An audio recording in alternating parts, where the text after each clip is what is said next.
All right. What, oh, Dave Attel is here. Dave, of course, is a comedian. Very funny guy. Likes to sit in on the news, likes to be part of the show. We love having him here.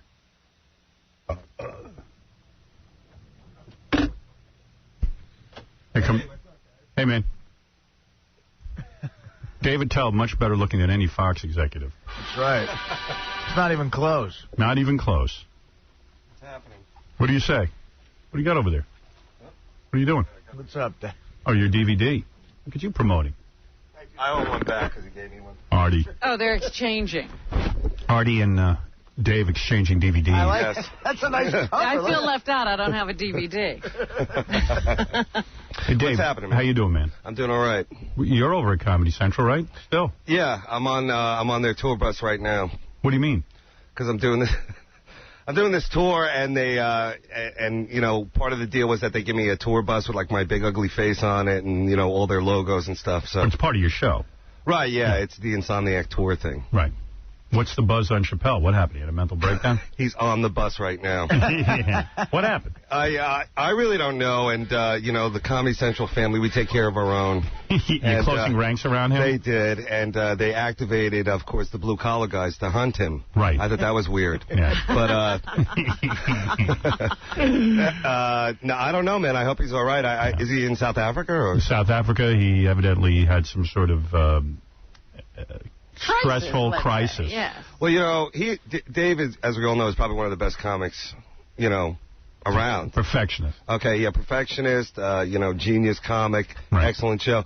And you got to give the guy credit for, like, if you're going to have, like, a little, you know, you want to take a break, what better place than South Africa? Right. Because we all know their health system is amazing. Especially a black guy in South Africa. Especially for a black man, yes. It's the place every black should go for health care. Well, I thought, you know, it would be good if he went to the hospital and they're like, well, first of all, you don't have AIDS because we don't believe in it here. Right. So that's very true. Well, I understood he got spiritual advice from the Fuji, Lauryn Hill. Oh, really? Yes. She was advising him. Yes. That's good for comedy. It's Fuji. One of the Fujis, Lauryn Hill, gave him advice. And said, go to South Africa? What kind of advice? No, she said to go find his true self or something. And I know he's looking for that. I'm worried about him, that's all. Well, I figured you guys are pretty tight. Have you? No. Haven't heard a word. Haven't heard a word. Yeah. Well, you know. That's how it is. I mean, if that's what he needs to do, then fine. Let him do it. You know, he'll be back. You're all right with him. He'll be back. Yeah. Maybe it's a reality check. You go to South Africa, see how bad things are. You count your blessings when you come back. Yeah, when you go to the hospital in South Africa, they diagnose you as being black. You're black. That's your problem. That's what's wrong with That's why you can't get better. We got your test results back. Turns out you're colored. No, I think I would hit like South Jersey. Just like give it a weekend, go to the Borgata, you know. He got a lot of money, a lot of success, and I feel like Dave's one of those guys that kind of just is more comfortable not being so successful. I think it stressed him out. I honestly do. I think he's like, it's kind of like when you're a comic and you got a joke that works and you know it works all the time, and then after a while, like if you're kind of you know, you've been doing it so long, you want to, like, you know, tweak it and twist it. And I think he felt he was such a success that he didn't want to disappoint the fans, yet he wanted to take it like different, you know, venues, and, you know, different, whatever it is. But I respect him for caring enough about his show, too. See, I'm a hack. Once something works, you keep doing it. You bet. I drink. People want to see that. Give me a drink. Like today, I didn't have a particularly good show, but who cares? You know, I was here and I earned money. It doesn't matter. You're not embarrassed. Let him play Amadeus. That's the way I see it. Joe, this was the worst show ever, right? Yes, it is. Yeah, so, but I'm here working, aren't I? Yeah, Does that stop me? There you go. Howard, listen, I'm a long-time fan. 22 years, Teamster 676. Thank you. I live by home, but this has to be one of the worst shows ever, but I'm here working. I mean, I understand that. Use the sick day once in a while, guy. I mean, you ain't bringing nothing to the table. I'm not running to go to satellite. End it. I'm not running to South Africa. I mean, you're stealing money from me. Oh, shut up. Jerk off. I knew it was a little slow when you brought me in early. Yeah. That's what I knew. Like, you knew I was going slow. Uh-oh. No, what can you do? You can't have... Every day can't be a gem. I'm too filled with bitterness today to be funny. There was something I was going to tell you, but I forget now. See? I'm off my game. That's all. See, don't mess with guys like that because they throw you off track. That's right. What the hell's going on? Oh, Dave Chappelle's in Ohio, not South Africa. Well, there's a big difference in those two. Really? I think they're about the same. Not really. They both voted for Bush. They both have the Klan. What about tonight on TV? What are you going to watch, American Idol or the Contender finale? Which finale are you going to watch? Wait a minute, you're not throwing in Rob and Amber's wedding? No, that's not on the over table. the Nick and Jessica Tour of Duty show. Yeah. Well, Is that on tonight, too? That was last night, wasn't it? Yeah, no, I'm being very serious about this. I'm a fan of the Contender, but it seems to me like NBC totally buried the show. And why would they put it up against American Idol? That's asking for nobody to watch. Because they're burying it. Yeah. They don't want it. Well, who is in the running now in the American Idol? Because I've been on the bus. We were Bo Bice. Bo Bice, yes. And Carrie Underwood. Oh, I love her. I believe Carrie Underwood will win. Really? Yes. I believe you're wrong. I don't know, man. I started my tour out in Nashville, and I think it's really there's a different element coming up now. Have you heard of this, like, hick? So you're really serious? Yeah. Hick hop? Hick hop. Yeah. Like a Cowboy Troy. You're taking my question seriously. I like that. Yeah. Well, now, He's actually done research. He's been out there. I'm the worst interviewee ever. The Contender will be live boxing match. Yeah. Right? And what time does that go on? 8 o'clock? So I got to watch that. I don't know. I think I'm going to miss both of those. What do you do? Are you getting laid these days or what? Well, on this tour, we're kind of I don't know what it is. There seems to be a lot of bites, but nothing, it's kind of a Hanson tour, Really? No, a lot of screams, but nothing happening. Really not getting laid? No, I really thought with the tour bus, going out there, like you have a place, like you have a little home base right by the gig. But I don't understand the tour bus thing. In other words, your show is you're on the road with Dave Attel kind of thing. But this is all live theater tours. I see. And you said to Comedy Central, give me a tour bus. Right. And you thought maybe girls would come on the tour bus. Yeah. And they don't. Or, curious dudes. Anybody. Anyone. At this point. In fact, I think it's backfired on me because when a girl sees the tour bus, they're like, oh, I know what you're going to, I'm not a groupie. I didn't get creeped out by the bus? Yeah, they do, a little bit because it's soundproof, It's, and dark. Someone told me Louis Black is getting all your action. He is? Yeah. Well, he's an author now. Yeah, that's right. I was actually a C-block by him on CNN because in Atlanta it was one of those, he was there the same day, so we were both on radio together, and we've been trying to get on CNN, and they heard Louis just go well, and then they called up and they're like, Louis, you want to come down? So I'm like, Oh. I can't believe you're not getting laid. I thought for sure you were. Cara, you're on the air. Oh, boy. Hi, Howard. How Hi. you doing? Okay. I want to let you know Jimmy Kimmel's going to be playing Jay Leno on E's reenactment of the Michael Jackson trial. Jimmy's getting a big fake chin made up so he can do it right. Now, how do you know that? Jimmy said it last night on the show. I went out to lunch with him about a week ago, and he said to me, you got to hear this. I'm going to play Jay Leno on the E reenactment of Michael Jackson trial. I said, that's hysterically funny. I got to talk about it. He goes, no, don't say a word about it. Really? He said, don't tell anyone. They'll cancel it. And so he says it last night on his show. Right. What is the ratings on that reenactment lately? Are they having a sweeps build I think they've got a point, too. So they've got some real steam going. Are they building up to a cliffhanger? Yeah, they got real momentum. Like Lost? Yeah. I mean, I thought that was a funny idea, though. It's going to be hilarious. Because Jimmy was like, it's going to really piss Jay off. And I go, why? What does Jay care if you play him? It's going to piss him off. I go, why? Do you guys have some sort of feud? He goes, no. I go, then why is he going to piss Jay off? What happened to the last guy who played him in that show, Late Shift, in that movie? The guy just won an Academy Award, I think. Nothing. I mean, the fact of the matter is that I don't think Jay cares that Jimmy is going to play Jay. Yeah, I don't think, why would he care? But Probably Jimmy doesn't even know. Jimmy thinks it's funny. I don't know. Let's run that through the comedy machine. This looks like a job for the South African comedy. Seems to me like it's going to be a lot of extra work for Jimmy for no payoff because no one will be watching. Well, he has a million projects out there, so, Right. Right? Well, anyway, Jimmy tour bus. Jimmy Kimmel will play Jay Leno on the reenactment of the Michael Jackson thing. Interesting. So now that's another thing to TiVo. There's the bulletin. Yeah. What do we do? Can you imagine? Why was Jay Leno testifying at the Michael Jackson trial? He apparently had some contact with his family. Oh, right. Supposedly the family was shaking him down. Yeah. Oh, right. Somehow they got Jay on the phone. Mm. What do you want? What? You want money? What? Yeah, you sick kid. What? I'll tell you one thing from the road, that people cannot get enough Michael Jackson jokes unless you're pro Michael Jackson. Right. They want you to be against Michael Jackson. Yeah, I come up there, I'm thinking like devil's advocate, right? Yeah. Think Star Wars. Give them what they're not looking for, right? Right. and they're like, wait a minute. Hold on a second. You're pro Michael Jackson. You come out on stage and you're for Michael Jackson? Yeah, I'm like, you know what? Wasn't a fan, now I am. Yeah. I see the guy's got a demon, all right? It's a 8-year-old demon. Yeah, they get mad at that. So I think that's what happened to me in Little Rock because somebody egged my bus. And I remember that set that night. It was a good one. It was pretty good. I was talking about Evolution, Reba McEntire, and Michael Jackson. So maybe nice. You hit him on all fronts. I did. You know what? I think the general public believes, and this is just a gut feeling, that they believe Michael Jackson is guilty of something. What? But they think he's guilty, but they think that the trial has not proved him to be guilty and that he is innocent in terms of a trial, that the prosecution has proven nothing. That's what the general public thinks. And I believe Michael Jackson will walk. Really? Yep. I read in the paper, in the Globe, I think it was, they said Michael Jackson will walk and he will remarry Debbie Rowe. Excellent. I do not think Michael Jackson will do any jail time. They've had a hard time proving this case. Well, it seems the longer it goes on, the more innocent you become. Right. Don't you think? Yes. With OJ, and I think Spectre, he's going to do the same thing. People are saying if you're going to commit a crime, do it in California. Yeah, especially if you're a weird, if you're a weird 80s celebrity. Yeah. Right. That's the place to do it.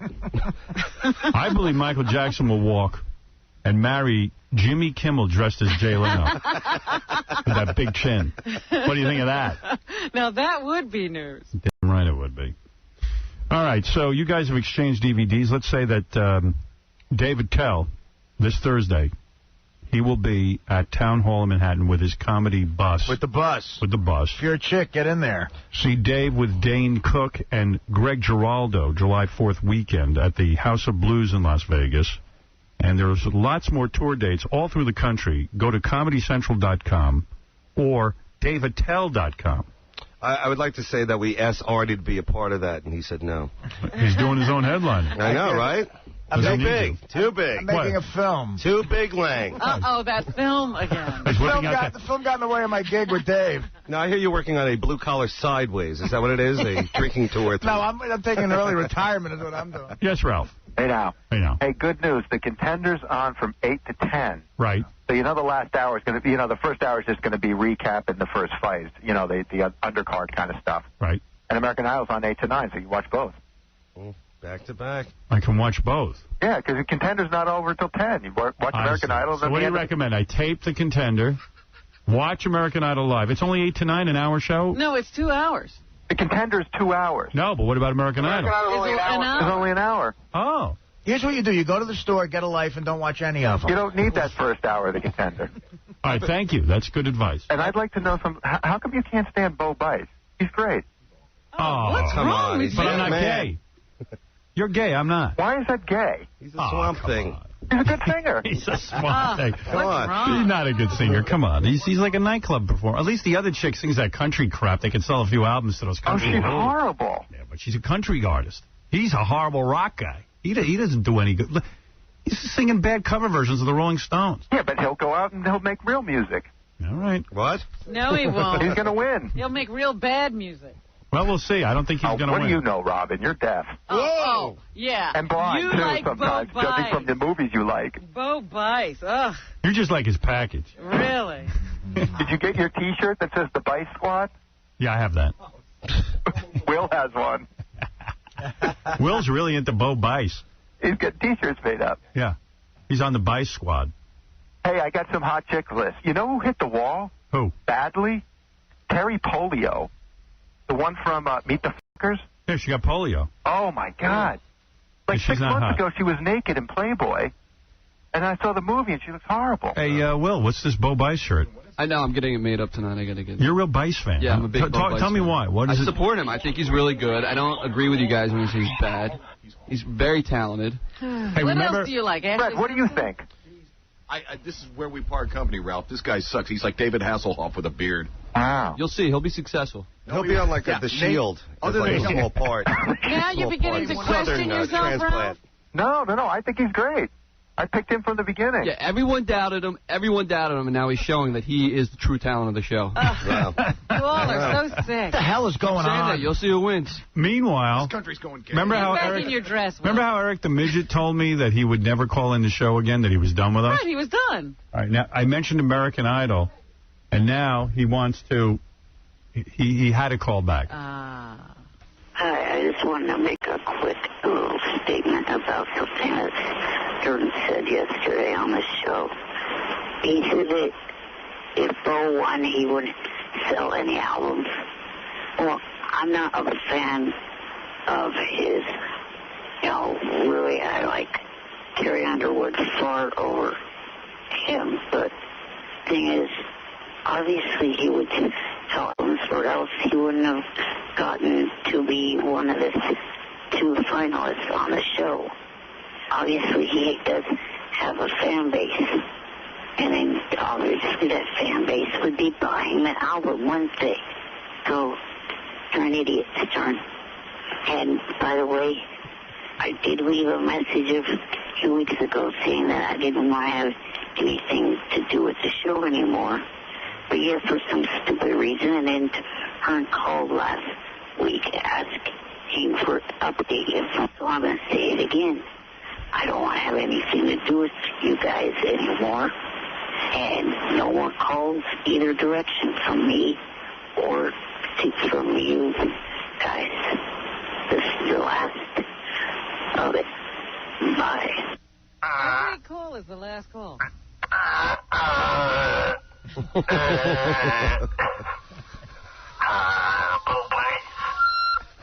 Popeyes. Nobody likes a droll troll.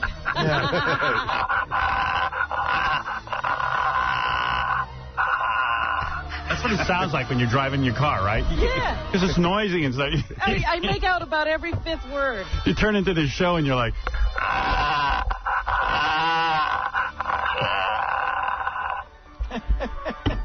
He will be playing the boring child at the Michael Jackson trial reenactment. Yeah, put him in the E trial. Thank you. I was running Doesn't mean just because he's on American Idol, people will buy his album. Look at Ruben Studdard. He doesn't have any fans. Look at my album. Nobody's buying that who's either. buying that? Everyone likes you on this show. You're on TV, aren't you? Yes. First of all, Eric the Midget is like the Who. They keep saying they're having a farewell tour, and they keep coming back. I'm done.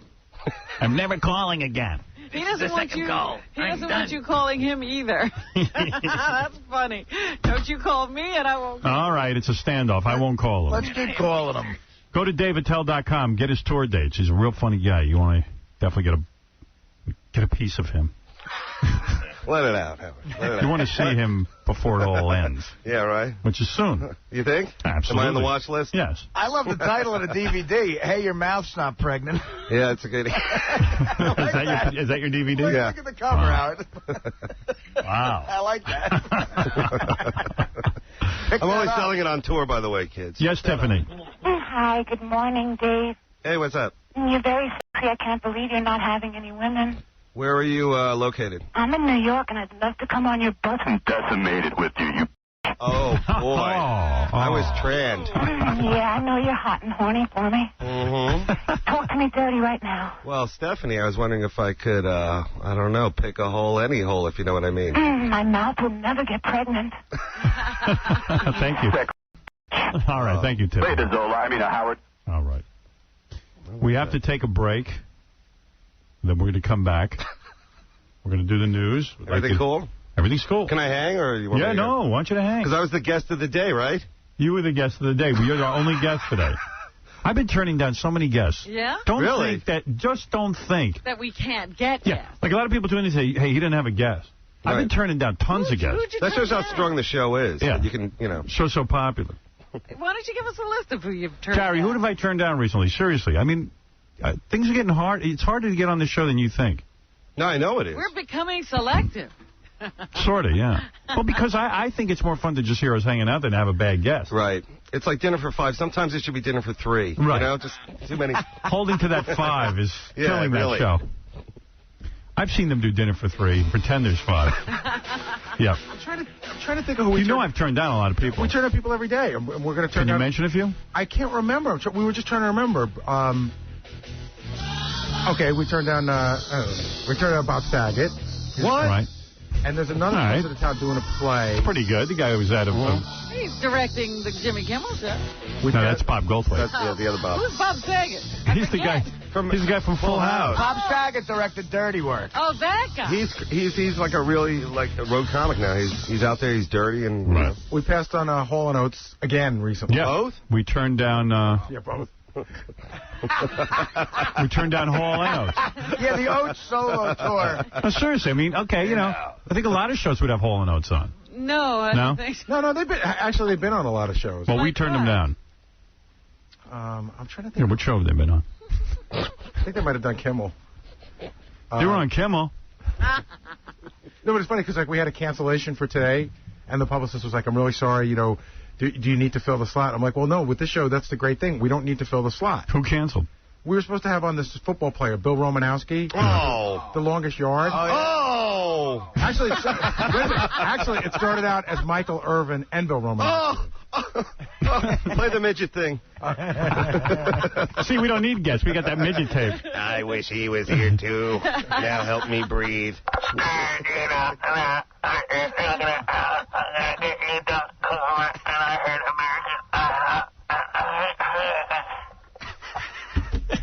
We got the midget tape. It doesn't matter.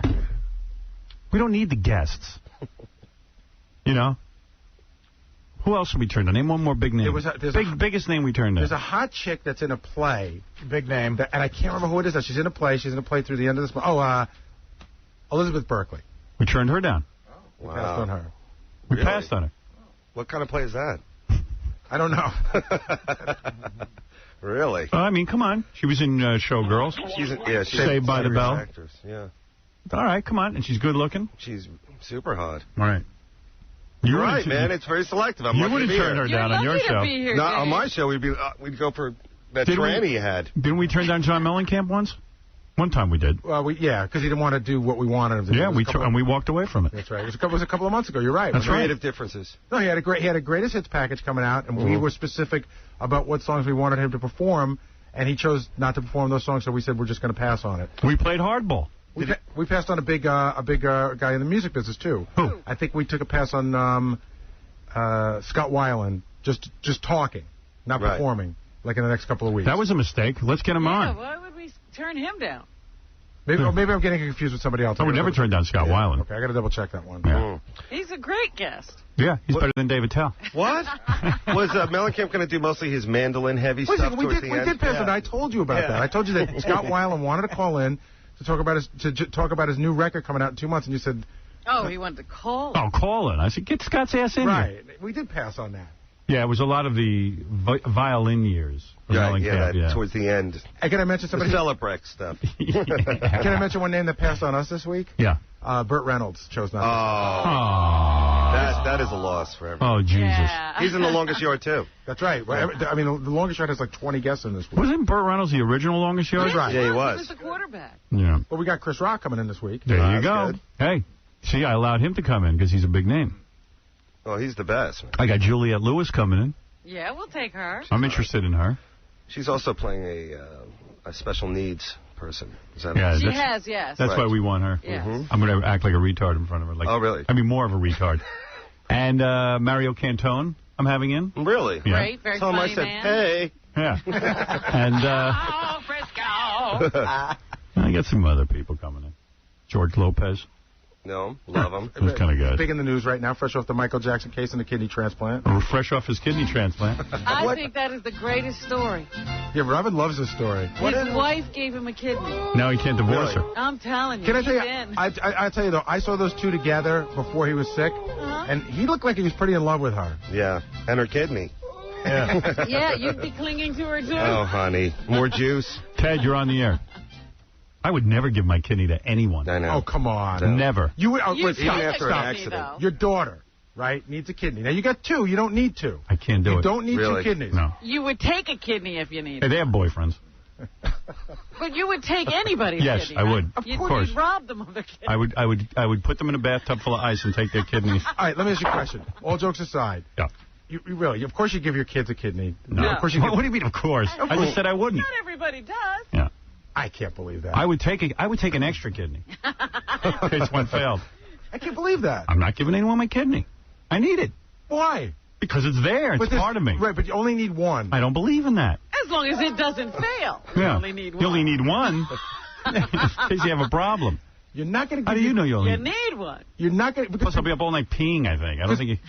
I know you need one because people are always donating them. Whatever you want. I just said I'm not giving anyone my kidney. That's harsh. He told me he wouldn't give me one. I wouldn't. I love Rob. That I understand. You're not giving me one either, then, huh? And no one asked me for a kidney. I'm not giving my kidney to anybody over 40. Would you give your kidney to someone, seriously? Me? Yeah. Oh, absolutely. What? I'm an alcoholic. I can't. No. He's making sure he can't donate anything. I'm going to give someone I really hate my liver. Did you see the guy, Howard? Did you see? I think it was a woman. It's a pair of firefighters, but they work together. And one just gave the other one a kidney. That was a police officer. I talked about that. Yeah, that's crazy. Two police officers. They're not even just related. Worked in the same office. A white woman and a black guy. White woman gave the black guy the kidney. Right. Yeah, I saw that. That's another See, I Fox think show. it's tough when you give somebody a kidney because then you're watching how they take care of You're it. damn right. Give it back. Can I abuse your kidney? Really? But then you want them to go on to, like, you know, who's that guy, the Olympic biker thing? Oh, Lance Armstrong? Yeah, you want them to do amazing things with your body part, you know. Right. Climb something, run over something, do something. All right, let's take a break. We'll come back. We'll do the news. Don't forget David Tell this Thursday at Town Hall in Manhattan. A lot of people talking about this. It's highly controversial. And we'll be back right after these. Hey, Howard Stern. Show. After his meeting with Salman Rushdie this week was condemned by Muslims, President Clinton tried to minimize its importance. He insisted it was not really a meeting. He said Rushdie just stopped by to see if the new health plan covered injuries by enraged Islamic terrorists. Clinton added that in no way did he mean to show disrespect to followers of Islam. However, a planned meeting this week with best-selling author Howard Stern was canceled for fear that it might send the wrong message to morons and sexual deviants. What? Howard Stern Show.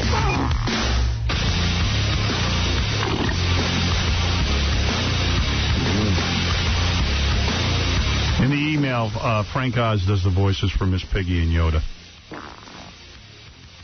And Jim Henson's son, Brian Henson, does Kermit so badly. Ooh. Yeah. Never turn the family business over to your kids. Have you seen that yet, the Star Wars thing? No, have you seen it? No, because that first day or two is like a tsunami of nerds. Right. You're staying away. Yeah, so I'm waiting till, like, you know, people always say, like, yeah, it'll get cooler, like, later in the week, like the pimps and hoes, the freakers will come out. I know. I want to see it, but I hate sitting in the theater with people. Yeah. You know, I've become quite spoiled with these private screenings they give us. Really? Yeah. Oh, cool. Really? You get like a private... Yeah. Just like shut the whole theater down and... Yeah, they give us a screening. You know who else got that? Who? M. Jackson. Yeah, well, we get that. Really? We just saw this new movie by Ron Howard. It was fantastic. Cinderella Man. It was spectacular. Oh.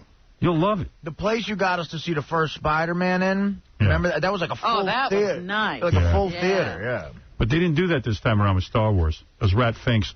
They won't, yeah. After those last two Star Wars, they should have given us a free everything. Yeah. They shouldn't charge anybody for that movie because of the last two Star Wars movies. Yeah, they were, yeah. You should get a freebie if you produce your ticket stuff from the other two.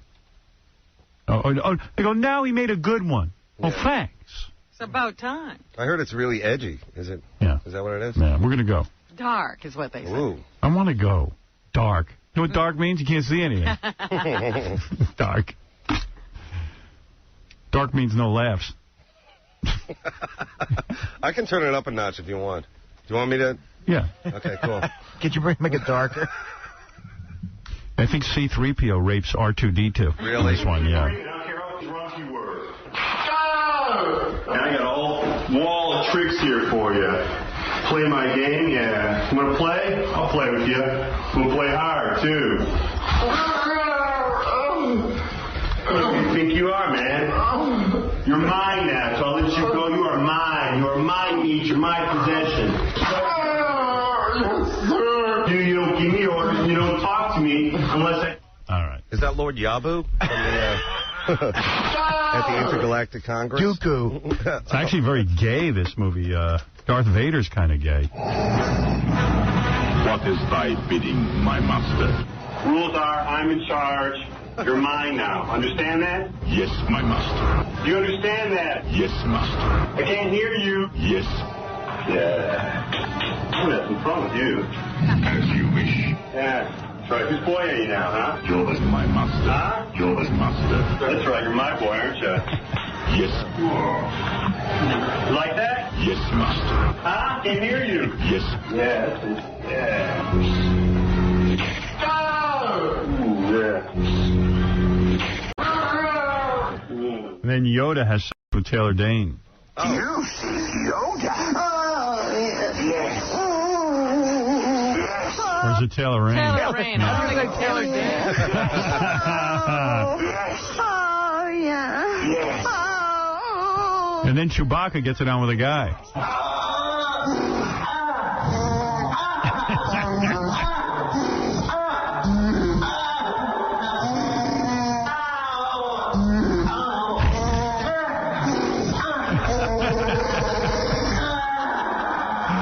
Then, all right, enough. All right, let's, Dave Attel, see Dave with Dane Cook and Greg Giraldo, July 4th weekend at the House of Blues in Las Vegas.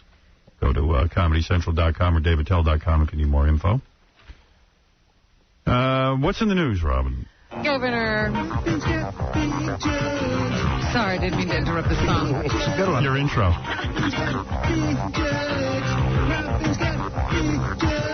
Yes, she does. Governor Pataki moved quickly yesterday to make sure that sex offenders don't get Viagra, even if they pay for it themselves. It was revealed yesterday that sex offenders were getting their Viagra, and they were getting it paid for by taxpayers through Medicaid. Yeah, that was really bad. I don't know who's treating them for erectile dysfunction, but they can't get any Viagra for it anymore, not in the state of New York. Well, thank you, Governor, for having good common sense, for acting swiftly. Yeah. They're saying maybe we ought to have a little more scrutiny of what's going on with our sex offenders. You go back to Governor Cuomo before Governor Pataki came in. You remember the days when nobody acted swiftly. Nobody left the governor's mansion. They sit up there all goddamn day doing nothing. There's a governor acting quickly. But they still can get the ball gags. Is that yes, ball gag, yes. Sure. Yes. There's no way to stop that legally. Nowhere on earth is a woman more likely to die at the hands of her significant other than in South Africa. That's right. That's why Chappelle moved there. A new study has revealed that one South African woman is killed by her partner every 6 hours. Goddamn right. The statistics also show that less than 40% of the perpetrators are ever convicted. Why is that? What is going on in South Africa?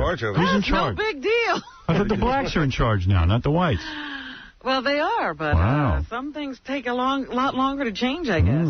We've never seen a Johannesburg cop episode. That would be it. I'd like to see that. The study is based on a 6-year-old data collected by the Medical Research Council, the University of Cape Town, and the Center for the Study of Violence and Reconciliation. It refers to the murder of women at the hands of their partners as intimate femicide. That's horrible. I plead the fifth.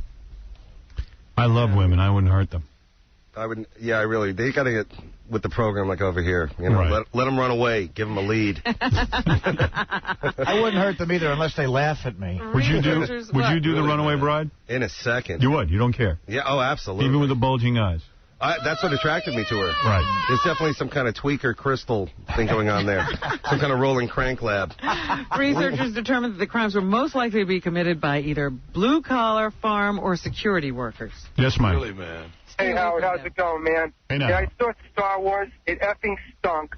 What? Your movie, Star Wars stunk. Private Parts, your movie, was like 1,000,000 times better, and it's a sin and a crime against God that Star Wars should make more money than Private Parts.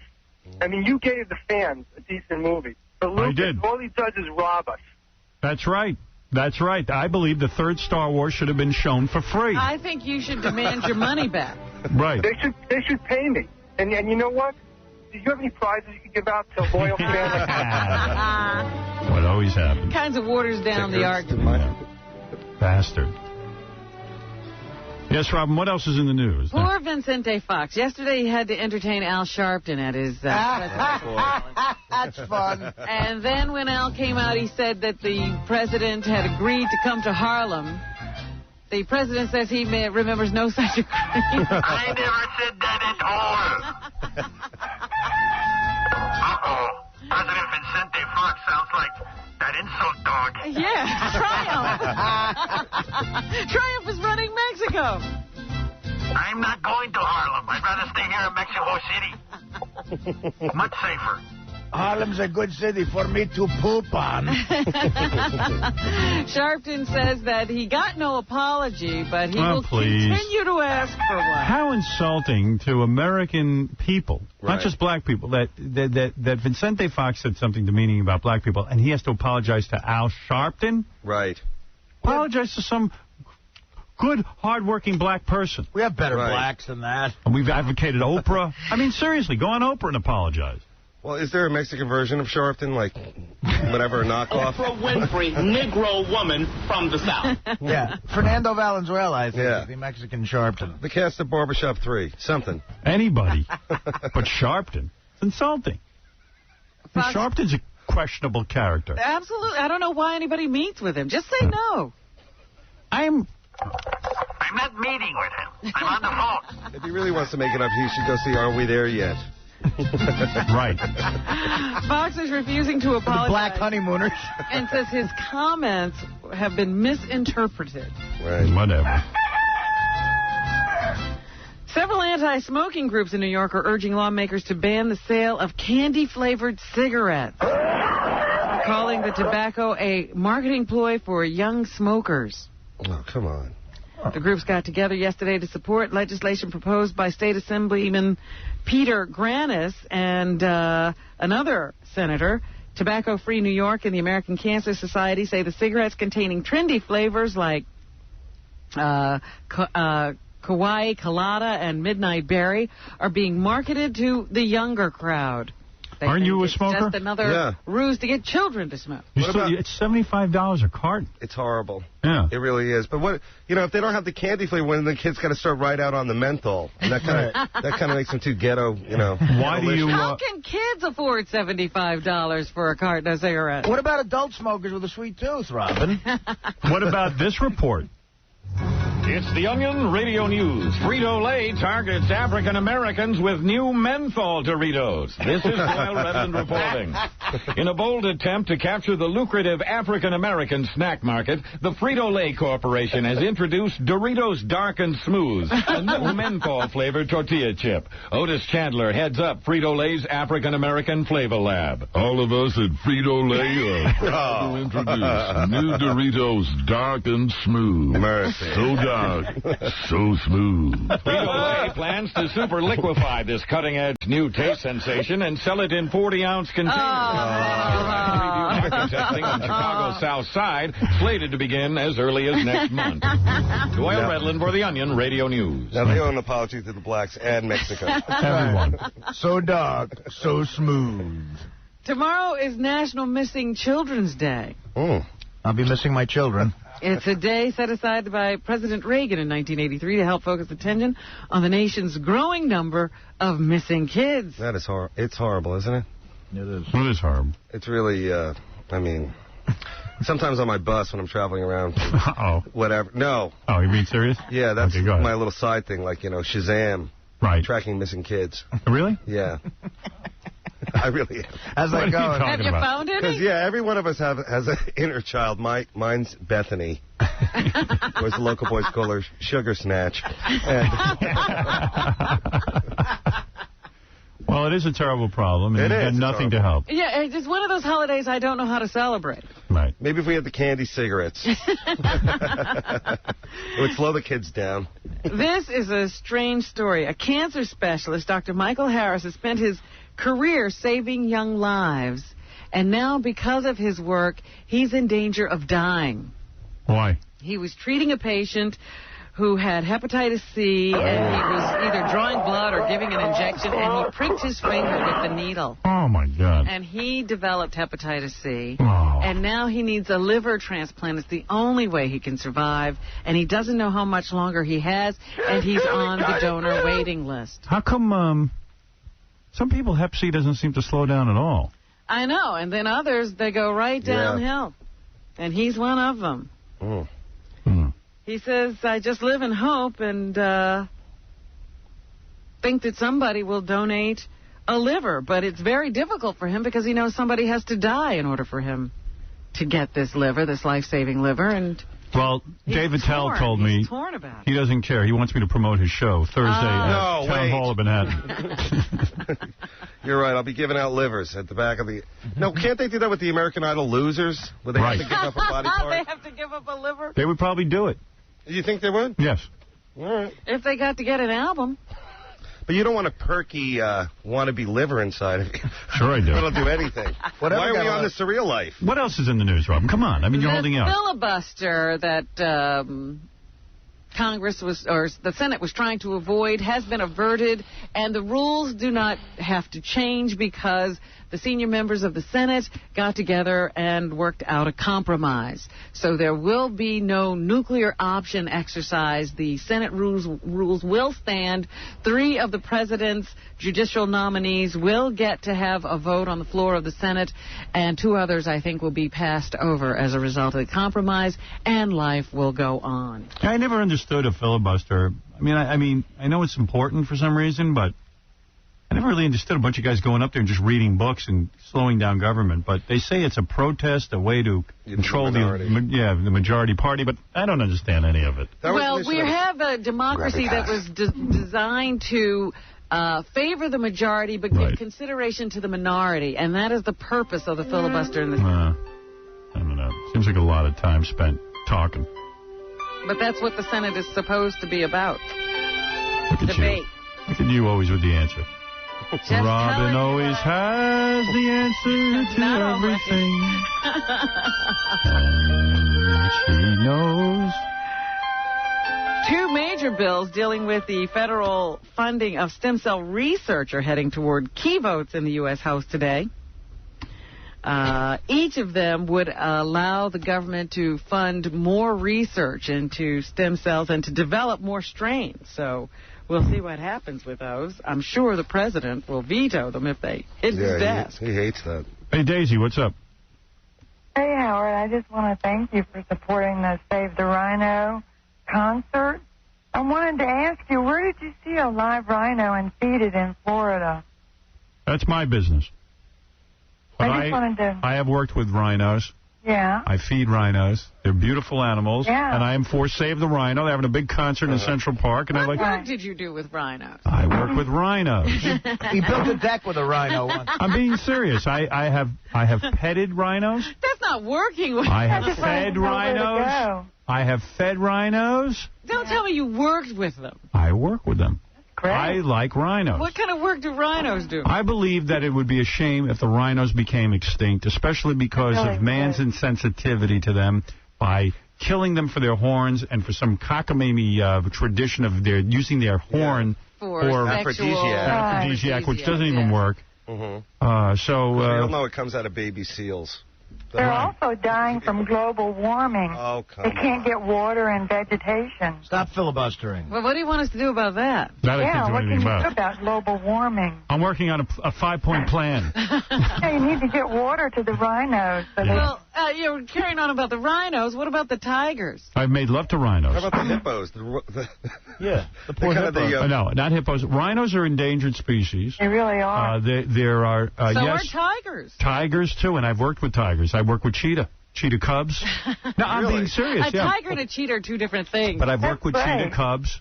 I know a tiger personally. No, Tony. No, not Tony. I have petted a tiger and worked with tigers and fed them. Okay. It's not like a Siegfried and Roy. I've raised cheetah. You've raised cheetah. How old is your cheetah now? A couple of months, actually. You've raised. I've worked with them. Hey.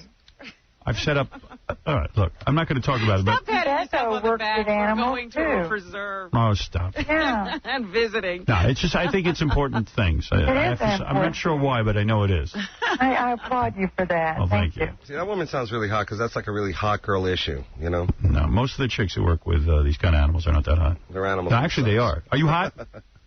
Pretty hot. Right. Yeah. Like a braless, unshaved beauty, caring about the wilderness. I love girls.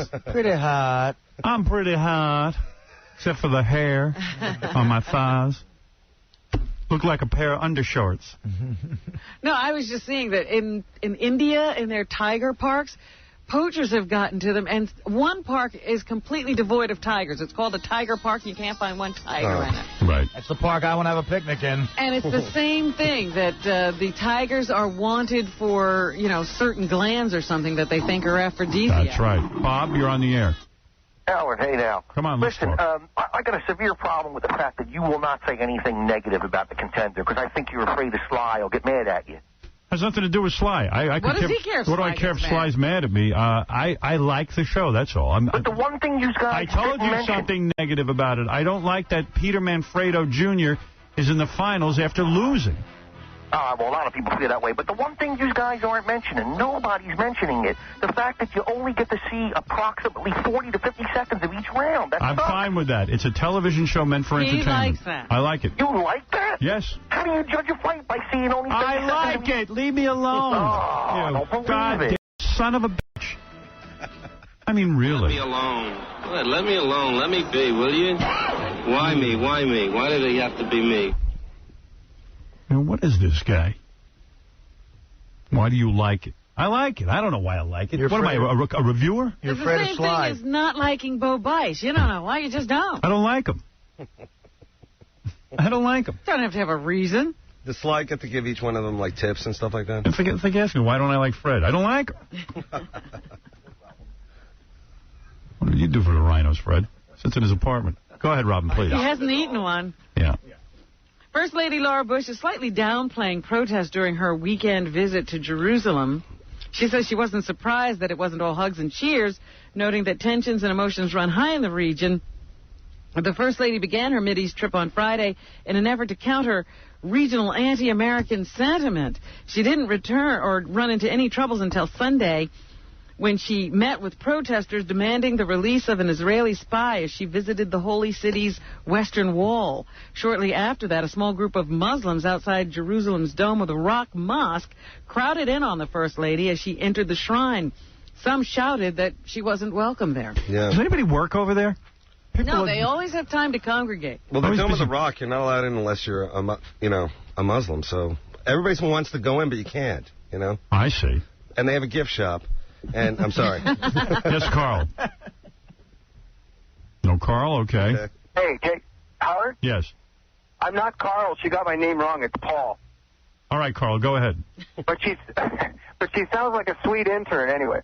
We got a lot of sweet interns. All buzz. I haven't gotten a chance to really look over the interns, but there's some beauties. Evidently there are beauties, and a lot of the guys are having trouble concentrating.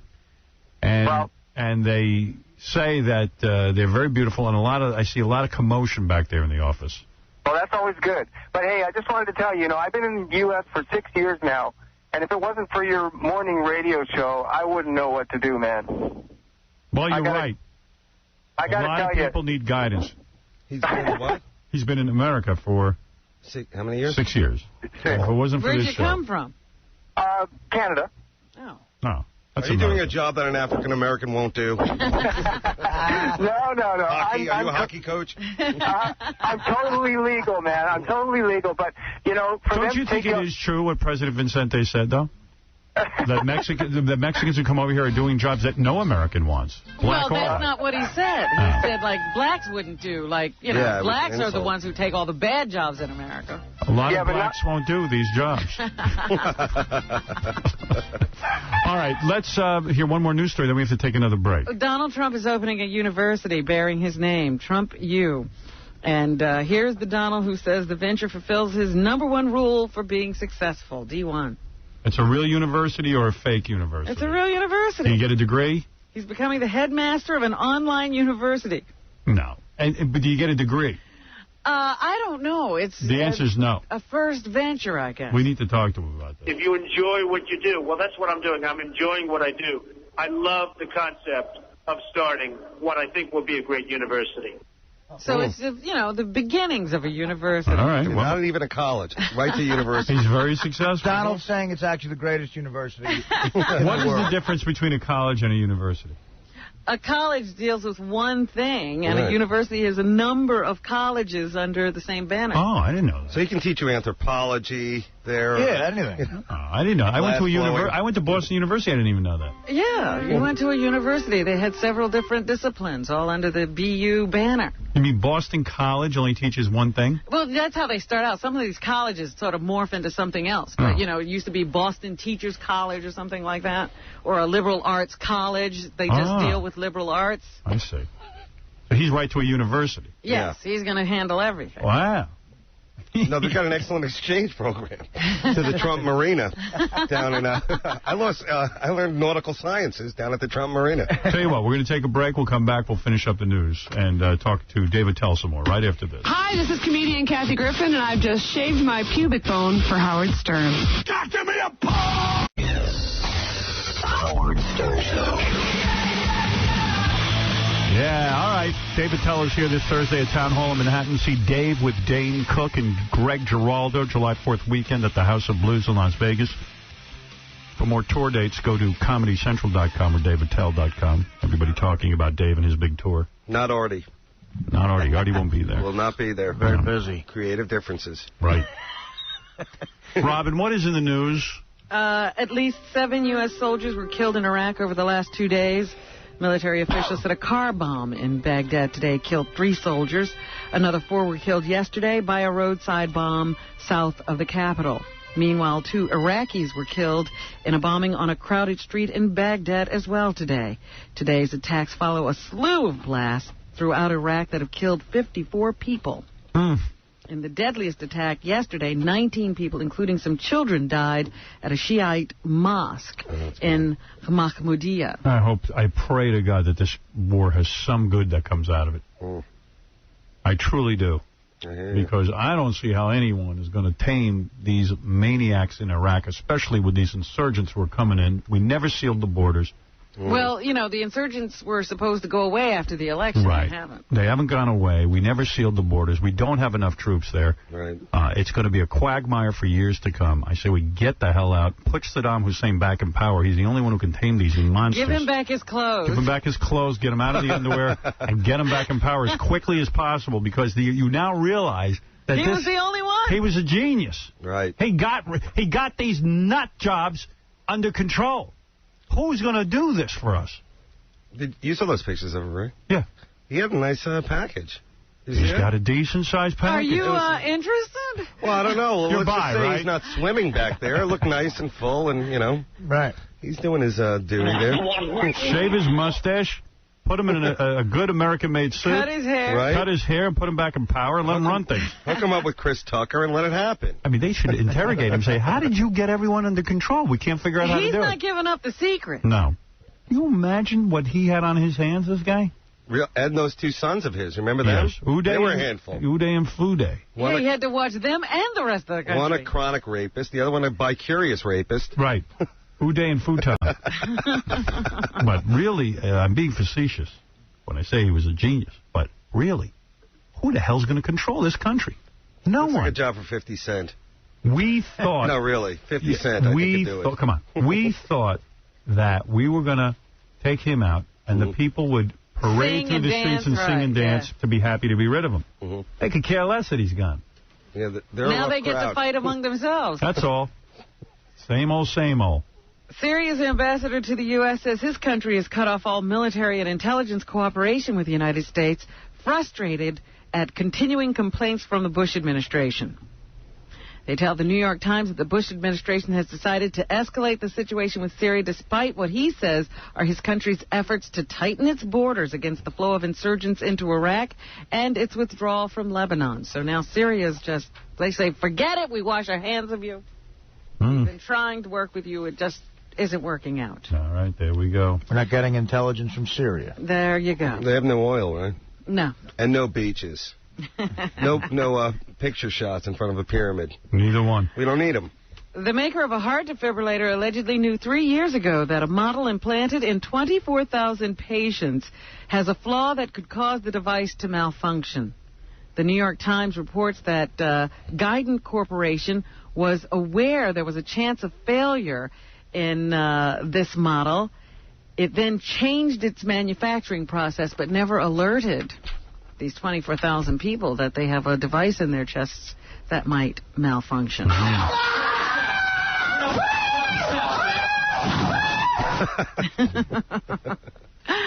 There's a guy who's written a book called The Hardness Factor. It's the diet that men should use if they want to be. You want another diet? You go, girl. The diet is don't eat so much.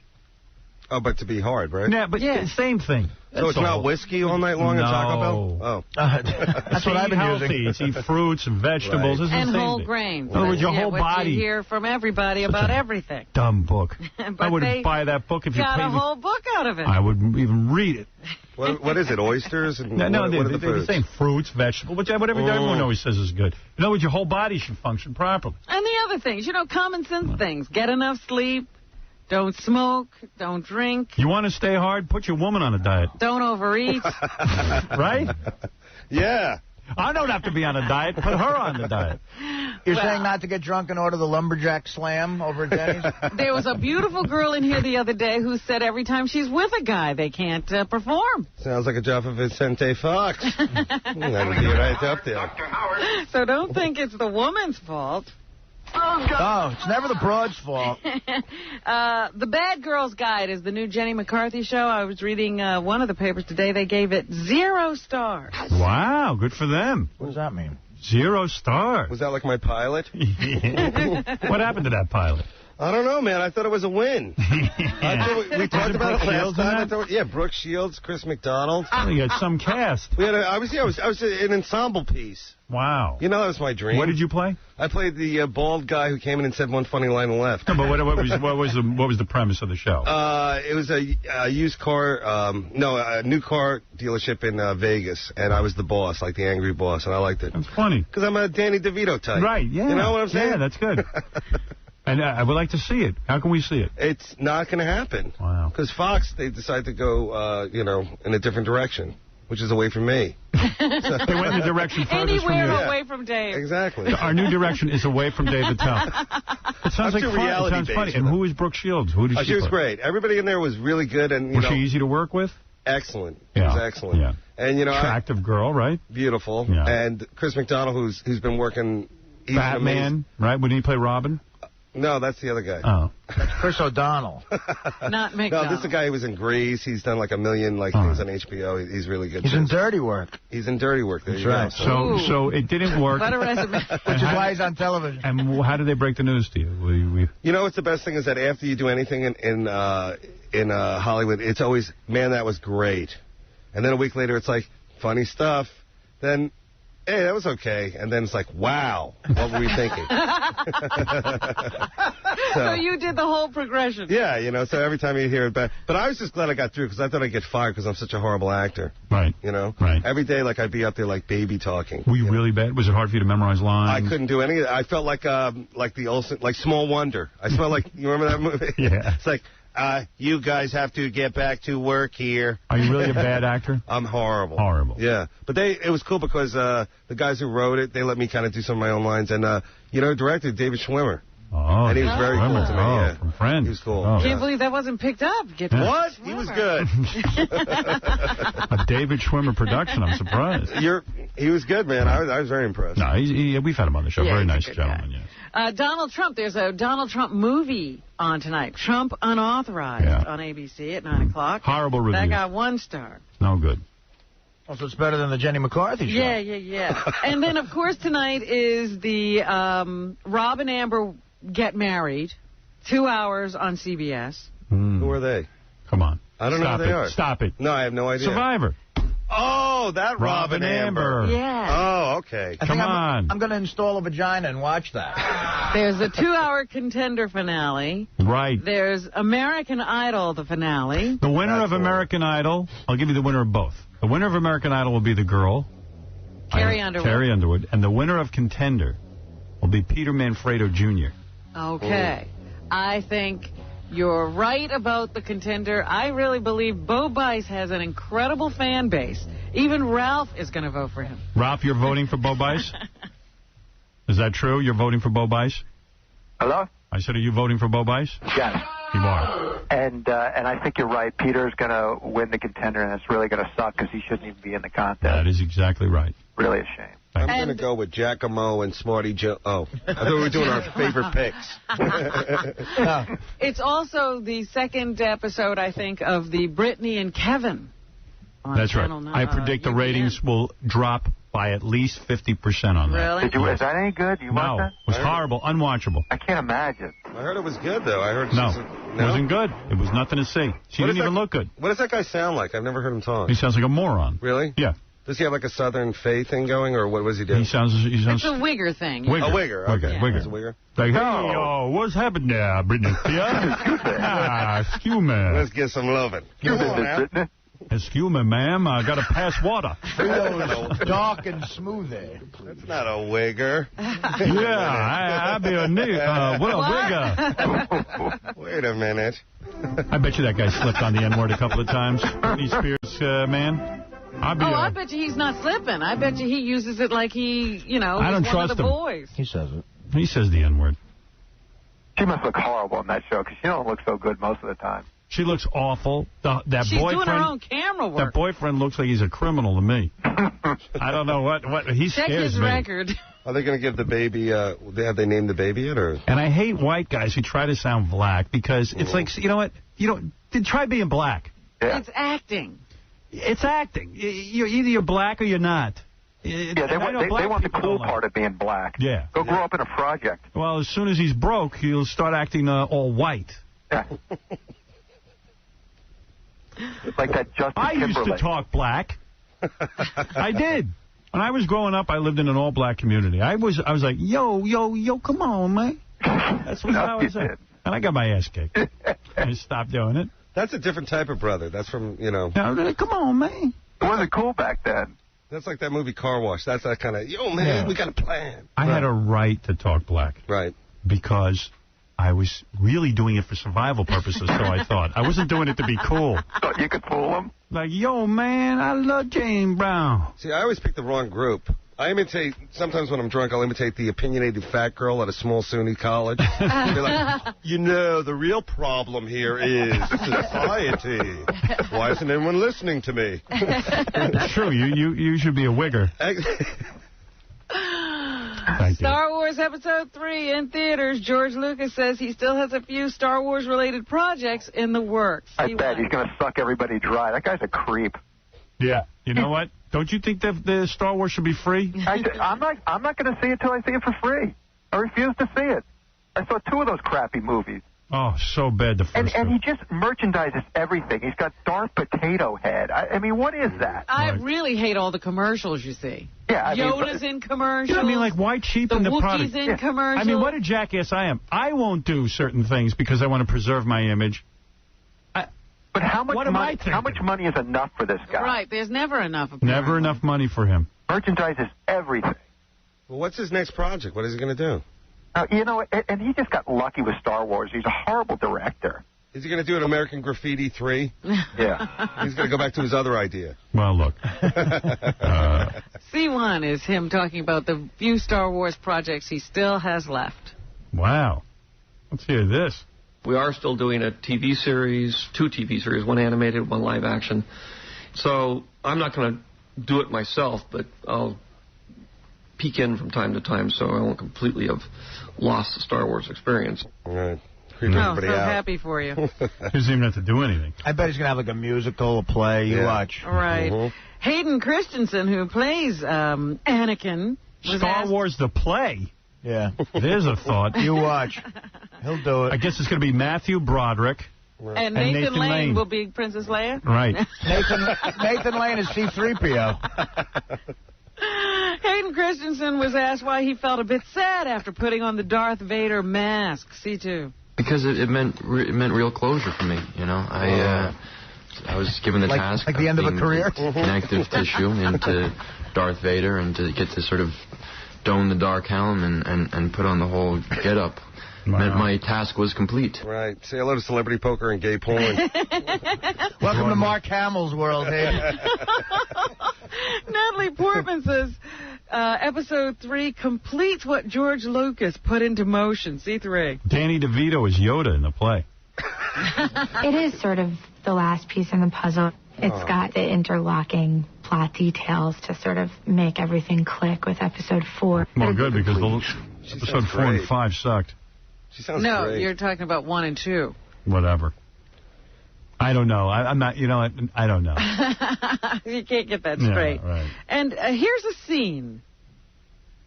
The dark side of the Force is a pathway to many abilities some consider to be unnatural. Is it possible to learn this power? Not from a Jedi. I got to go see this thing. The British A rock little opening. taste of that. And, of course, we've been talking about the Muppet Wizard of Oz. Here's Miss Piggy and Kermit on remaking the classic, A2. Listen how bad these guys are at doing Miss Piggy and Kermit.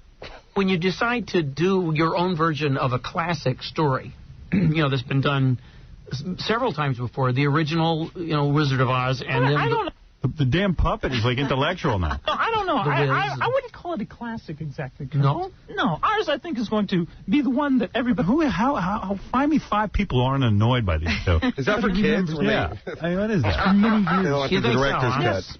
I mean, what's different about ours than the other one? You know, ours is... the director's cut. For kids, like, I want to find out more about Kermit. Oh, man. Yeah, they're going to talk on the DVD. And Adam Sandler is in a remaking of The Longest Yard. And here he talks about finally making a movie with Chris Rock, A5. A5 is Nick Lachey. I don't have... Oh, well, then let's end it here. Here's Nick Lachey. I'm finally making a movie with Chris Rock. Well, I think that certainly visiting the hospital is a very impactful experience. And there you go. A little Nick Lachey for you. All right. Thank you, Robin. Happening. Want to thank David Tell for stopping by. Yes, he was our only guest, but not by... that was our choice. Right. It was like a training day. We don't take everybody. Right. Thanks for having me, guys. I felt good. And you I hope so. You treated me like the A guest. I loved it. You are an A guest. See David Tell this Thursday at Town Hall in Manhattan. See Dave with Dane Cook and Greg Giraldo July 4th weekend at the House of Blues in Las Vegas. And the guy who's touring with me now, Sean Rouse, super funny, and he's great. He'll be there, too, in Vegas. I've worked with Sean. He's hilarious. And Dave's DVD, Hey, Your Mouth's Not Pregnant. It's out there, Grab people. that, man. It's out there. Explain that title. I'm not sure I understand it. I mean, I really mean that. I mean, Well, you know, hey, your mouth's not pregnant. Well, if you How about, hey, your mouth can't get pregnant? No. See, people say it differently, like, hey, your mouth's not pregnant, like a question. No, it's like, hey, your mouth's not pregnant. Coming this fall. Now I to get Fox. it. Now I It's get a new it. Fox show I'm working on. Now I get it. For more tour dates, go to ComedyCentral.com or DavidTell.com. And we'll see you tomorrow. 92.3 K-Rock. Great rock, period.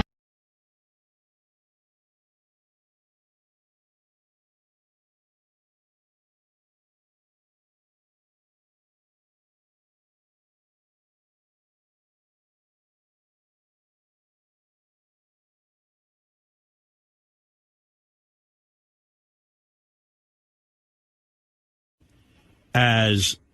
Who was the guy who was the TV pitchman? Billy Mays. Zombie Billy Mays, he calls himself. Zombie Billy Mays, so he was yelling out infomercials all weekend to nobody in particular. Now he has no voice. Great. But I mean, you know, like stupid. NASCAR, just let people like what they like. Trevor, I'm not saying people can't like NASCAR.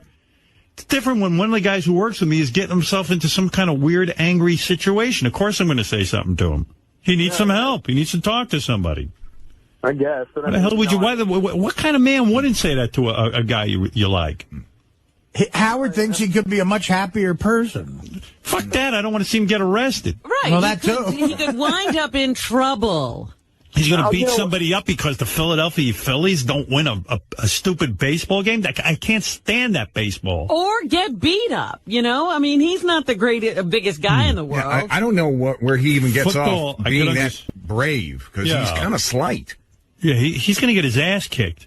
And that's like I got into a fight with a guy out at USC when we played him out there. They're a bunch of fucks. All right, Trevor, thank you. All right, thanks, dude.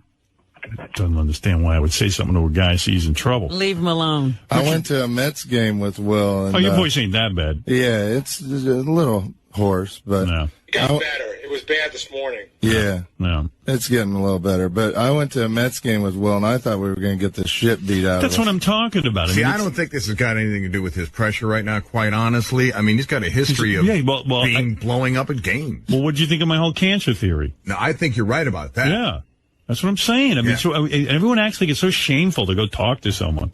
No, that's a major thing in your life. I mean, you're almost possibly going to die. You've got a death sentence. You think it would be mandatory at that age when, you have to go through stuff like that you'd be getting counseling. It is fun to go with him, though, because he makes an ass out of himself. Yeah. But we should maybe send Howard TV with him to a game. Maybe he thinks he's got like a personality when he gets drunk. That's his personality, angry guy. Yeah. Well, that's fun. If you're a guy, it's fun to hang out with him at a game. All right. Thank you. Thank you. What were you following? Billy Mays? That guy that yells, he goes, "Hi, I'm Billy Mays, here for, Mighty Mendit." So you went to the party. What did you say?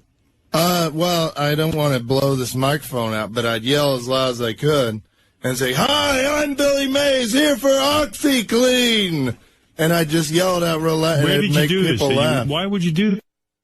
What is this? Las Vegas. You went all the way to Vegas for Halloween? Yeah. Was it an appearance? Yeah, I had an appearance, all right. too. Well, then I understand. All right, you're still wearing your orange and black watch. When do you get rid of the Halloween stuff? I got to take it down this week. It's going to be a sad thing. No, the correct answer is when you're 8 years old. That's when you get rid of the Halloween stuff. All right, thank you. What is it, Gary? No, we were just saying it here. For a guy obsessed with Halloween, you think he spent all year, he could have come up with a more original outfit. There was probably 10 Billy Mazes at every party. Wow. I was the only one I saw in Vegas. But Chris from Howard TV did a really good Billy Mays this year, too. What were you for Halloween, Howard? Oh, please. I'm fucking 55 years old. I stopped going to Halloween when I was 12. You were a Hooters girl a couple years ago. Yeah, because Ross had a party. And I went to that shit party. I hated Ross is a big Halloween guy, too. He, floats under the radar, but he loves Halloween. So Halloween was Saturday night? Yeah. I pretended to be a guy getting a blowjob. What do you think of that? Nice. That's a cool costume. That's right. I heard Ross was going to several parties, and he started his night at midnight. On a bus. I heard something creepy about Ross. What? I always went to his Halloween party because he made such a big deal about it. He used to have it over at a bar. Yeah, I've been there once. It was a blast. Someone told me he made money on it. I don't doubt it. He was making money off of us. Oh, my God. I heard this. I'm not kidding you. Really? Yeah, it Didn't you disturbed have me a to little pay for bit. drinks at those parties? Yeah, it wasn't an open bar. He'd have a party, but you had a bar, and I heard he was getting a piece of the bar. Wow. It could be true. I don't know. Gary, did you hear anything about that? No, I'm sort of shocked. It's the first I've ever heard it. I knew he threw the parties, and I knew it was a cash bar, but I never heard he was getting a piece of it. He got a piece, I think. I mean, I don't want to disparage the guy if he didn't. But I always thought it was odd that he kept claiming he was throwing a party, but then people were hit up for money for drinks. Well, remember he used to walk around at the party. He walked around with those drink tickets, right? Like you could get a free drink. What's he doing with That's those? Howard. I went to that party. He was handing out the drink tickets. Right. That's usually when you go to a place and, you pay a couple, they give you a certain amount, and then the rest you have to pay. And I went back to him and asked him for more drink tickets. He's like, dude, you got to pay for drinks. Right. That cocksucker probably made money off everybody. Yeah, he should have dressed as a cash register. I should have dressed as Ross Apin and went at the end of the Isn't that screwy? What a fucking scumbag. Well, we don't know for sure. Again, it's a rumor. It's Ross Apin. We know for sure. Trust me. For Christ's sake. Why do you say You don't need Columbo to figure this shit out. Why do you don't say know that? Why are you so certain? Oh, Ross Apin? Yeah, the guy is the Mother Teresa of Sirius. Please. I mean... what does that mean? What's going on? He's a wheeler and dealer. He's a schmoozer. I mean, look at him. He was, what was he? He worked for Geffen Records, right? Right. He was a big deal over there. Right. No, it's the This guy- same exact thing. Ross Apin has an ability, a tremendous ability to put himself in profitable situations. He's a wheeler and dealer. I mean, one thing has nothing to do with the next. How is the fucking guy from Geffen Records, who's responsible for putting bands together, now the guy who's supposed to be promoting Sirius, putting banners out and selling radios? It doesn't. Oh, it's promotion. He doesn't. He didn't It's the same kind of work. bands. You hate Ross, right? I heard you don't like him. Really? He doesn't like Ross? Nah. Ross is okay. He's a little pompous. He's a little arrogant. He's a little douchey. You know, and that's him. I mean, I personally don't see. Do you think it's weird that I'm friendly with him? Yes. Another And I'm word not I don't jealous. understand. But I think clearly not. Howard, you have a tremendous amount of dignity, and I don't see you hanging out with people like that. And I'm Ross not has putting no him down. dignity? Well, you have my ear. What are you saying? What's so dignified about Ross? Listen, the guy doesn't necessarily have a sparkling track record. With what? Oh, I don't What want does to he get do? into it. There were a few incidents that, I mean, I don't even look. I like the guy. I don't want to put him down, but please, I mean, he's, like I said, he's not the Pope around here. You know, the guy, but I just don't see how, you know, you hang out with a guy like Ross Apin. You don't like that? How are ya? You don't like how are ya when he goes, how are Who doesn't ya? like that? It behooves me. That's It behooves you? Yeah. It behooves you. I finally said a word that makes sense, right? It beschmertzes me. Sound like I knew you. No, you didn't. It behooves him. That didn't make sense. I think It I behooves him. trying to say? It means he has hooves and he wants to get them I'm off. going to put him in right up Ross's ass. But Sal, listen, you should be It quiet. unconsolates me. No.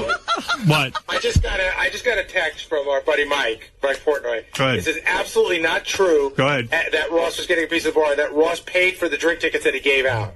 Oh, okay. How does Mike really know, though? I guess he's Ross's best friend. Like I don't think Ross would tell him. Mike doesn't know that Ross made money off him. Ross actually would tell him. Mike might not have been in on the information. No, Ross paid. He paid 4 and he got 10 back. Ross paid for the tickets. Sal, you really do hate Ross. I don't hate him, but Sal, remember when you were on the air like 5 years ago about how Ross was Howard's friend and how you hated some of Howard's friends and you particularly singled out Ross? yeah, I mean, but like, I don't know one person who likes Ross, to tell you the truth. I love the guy.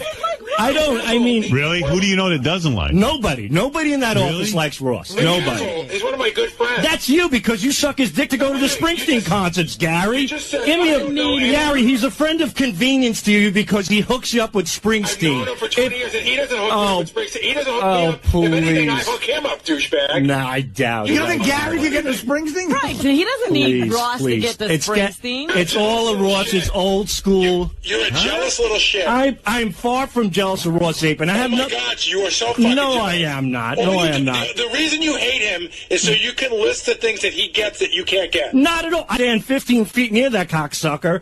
Number 2, he's always bragging about all these events that he's going to.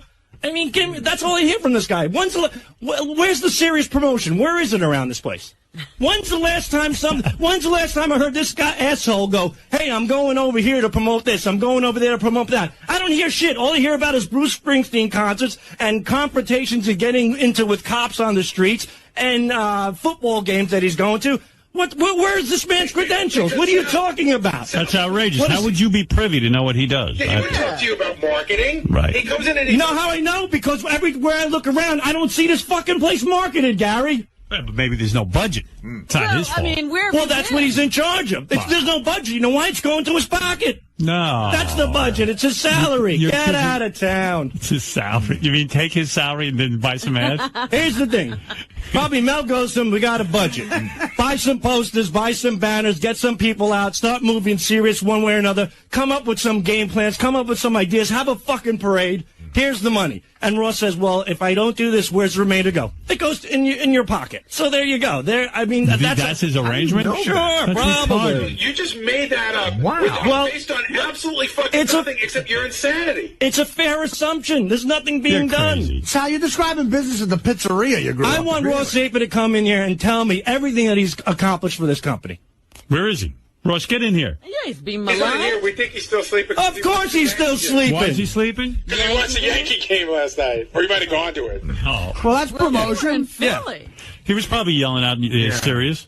There wasn't enough assholes in Philadelphia. Ross had to be there as well. Well, you really don't like him. No, he's okay, but give me I don't know. He's okay. I want to see it on paper. I want to see What what do you mean he's his done. breath smells? How can you say that? He makes Stan the parody man smell like an Irish. I don't even get out. Dan just got hit. People think I keep my door shut. People think I keep my door shut because I don't want to talk to anybody. I can smell his breath coming all the way down the fucking hall. Ah, man, Ross is my buddy. I got to beam a fucking fan in the hallway just to keep so his breath goes downwind. Are you kidding me? Sal, Guy gargles shit. Oh, my goodness. Wow. Oh, dear. Well, maybe he doesn't want to yell. Maybe he doesn't want to yell out serious somewhere because his breath smells. You ever think of that? Yeah, maybe. He might be Well, embarrassed. I don't know. I wish Ross was here to defend himself. I want to know what Ross does. You make I fun want of to see. Ross's- Oh, he's calling him right now. Good. Oh, good. And you make fun of Better on Ross's the weight phone. all the time, too. I know that. Well, that's the thing. He always said, I said, Ross, you put on a little weight. He goes, well, maybe I'll lose some by fucking your wife. That's why I don't like Ross. He used to always say stuff about my joking wife. around. That isn't right. But That I'm isn't joking right. around. But I'm That joking. ain't right. He's very Isn't that a sensitive. joke? But I'm joking around now, too. A guy walks in, and the first thing you do is take a shot at his weight. And when he comes back at you, now you're mad? I'm not. No, I actually told him he looks good, but then he started putting some weight back on. I was concerned about his weight because it was fluctuating. I thought he was sick. You know, bad breath is usually a sign of sickness. So between his breath and his weight loss, I said, this guy's dying. Where is Ross? I want him to talk. 2 seconds, Howard. He's calling. Oh, here he is. Oh. Wake up. Ross, What's going on? you are being attacked. Man. I'm not A attacking you. full frontal attack. Sal doesn't like you. Shit. I know. Sal only likes me when he needs Kiss tickets or he needs to get Britney Spears tickets. Never got him. Britney Spears. You know, the only time he talks to me is when I'm walking down the hall and he goes, "Hey, Russ, can I talk to you a minute?" Yeah, it's usually with my fingers up my nostrils. Oh. Well, He's accusing you of having bad breath. That's the first time I've heard that. I have nothing against Ross. I mean, they think that I'm jealous of you because you're Howard's friend. I just see it. Just to me, it's yin and yang. You and Howard. That's all. I just don't What is see. that any of your business? It's Hey, not. Rossi. Howard just asked Ross. me. They think you're ripping off people with the Halloween No, party. Ross, you had I last heard a year. rumor that when you had your Halloween party. Yeah. This is how this got started. I said I heard a rumor that. Remember we had to pay for drinks. Well, certain people did, like Sal if he was invited. Right. Go on. But we heard you got a piece of the bar. Never, ever, ever. In fact, the reason I didn't make any money is because the guys, Randy and those guys that own the bar, I said, look, I'm not looking to make any money. They were willing to give us the place for free. They lowered the drink prices. We paid for a DJ. We put up all the decorations. And I didn't want to charge anybody at the door. So we had drink tickets for certain people and bottles for certain people. Otherwise, they paid at the bar for drinks. I didn't want to make a penny off of it. I wanted to have the party. And I wasn't going to fund a $25,000 party for Halloween. I believe you.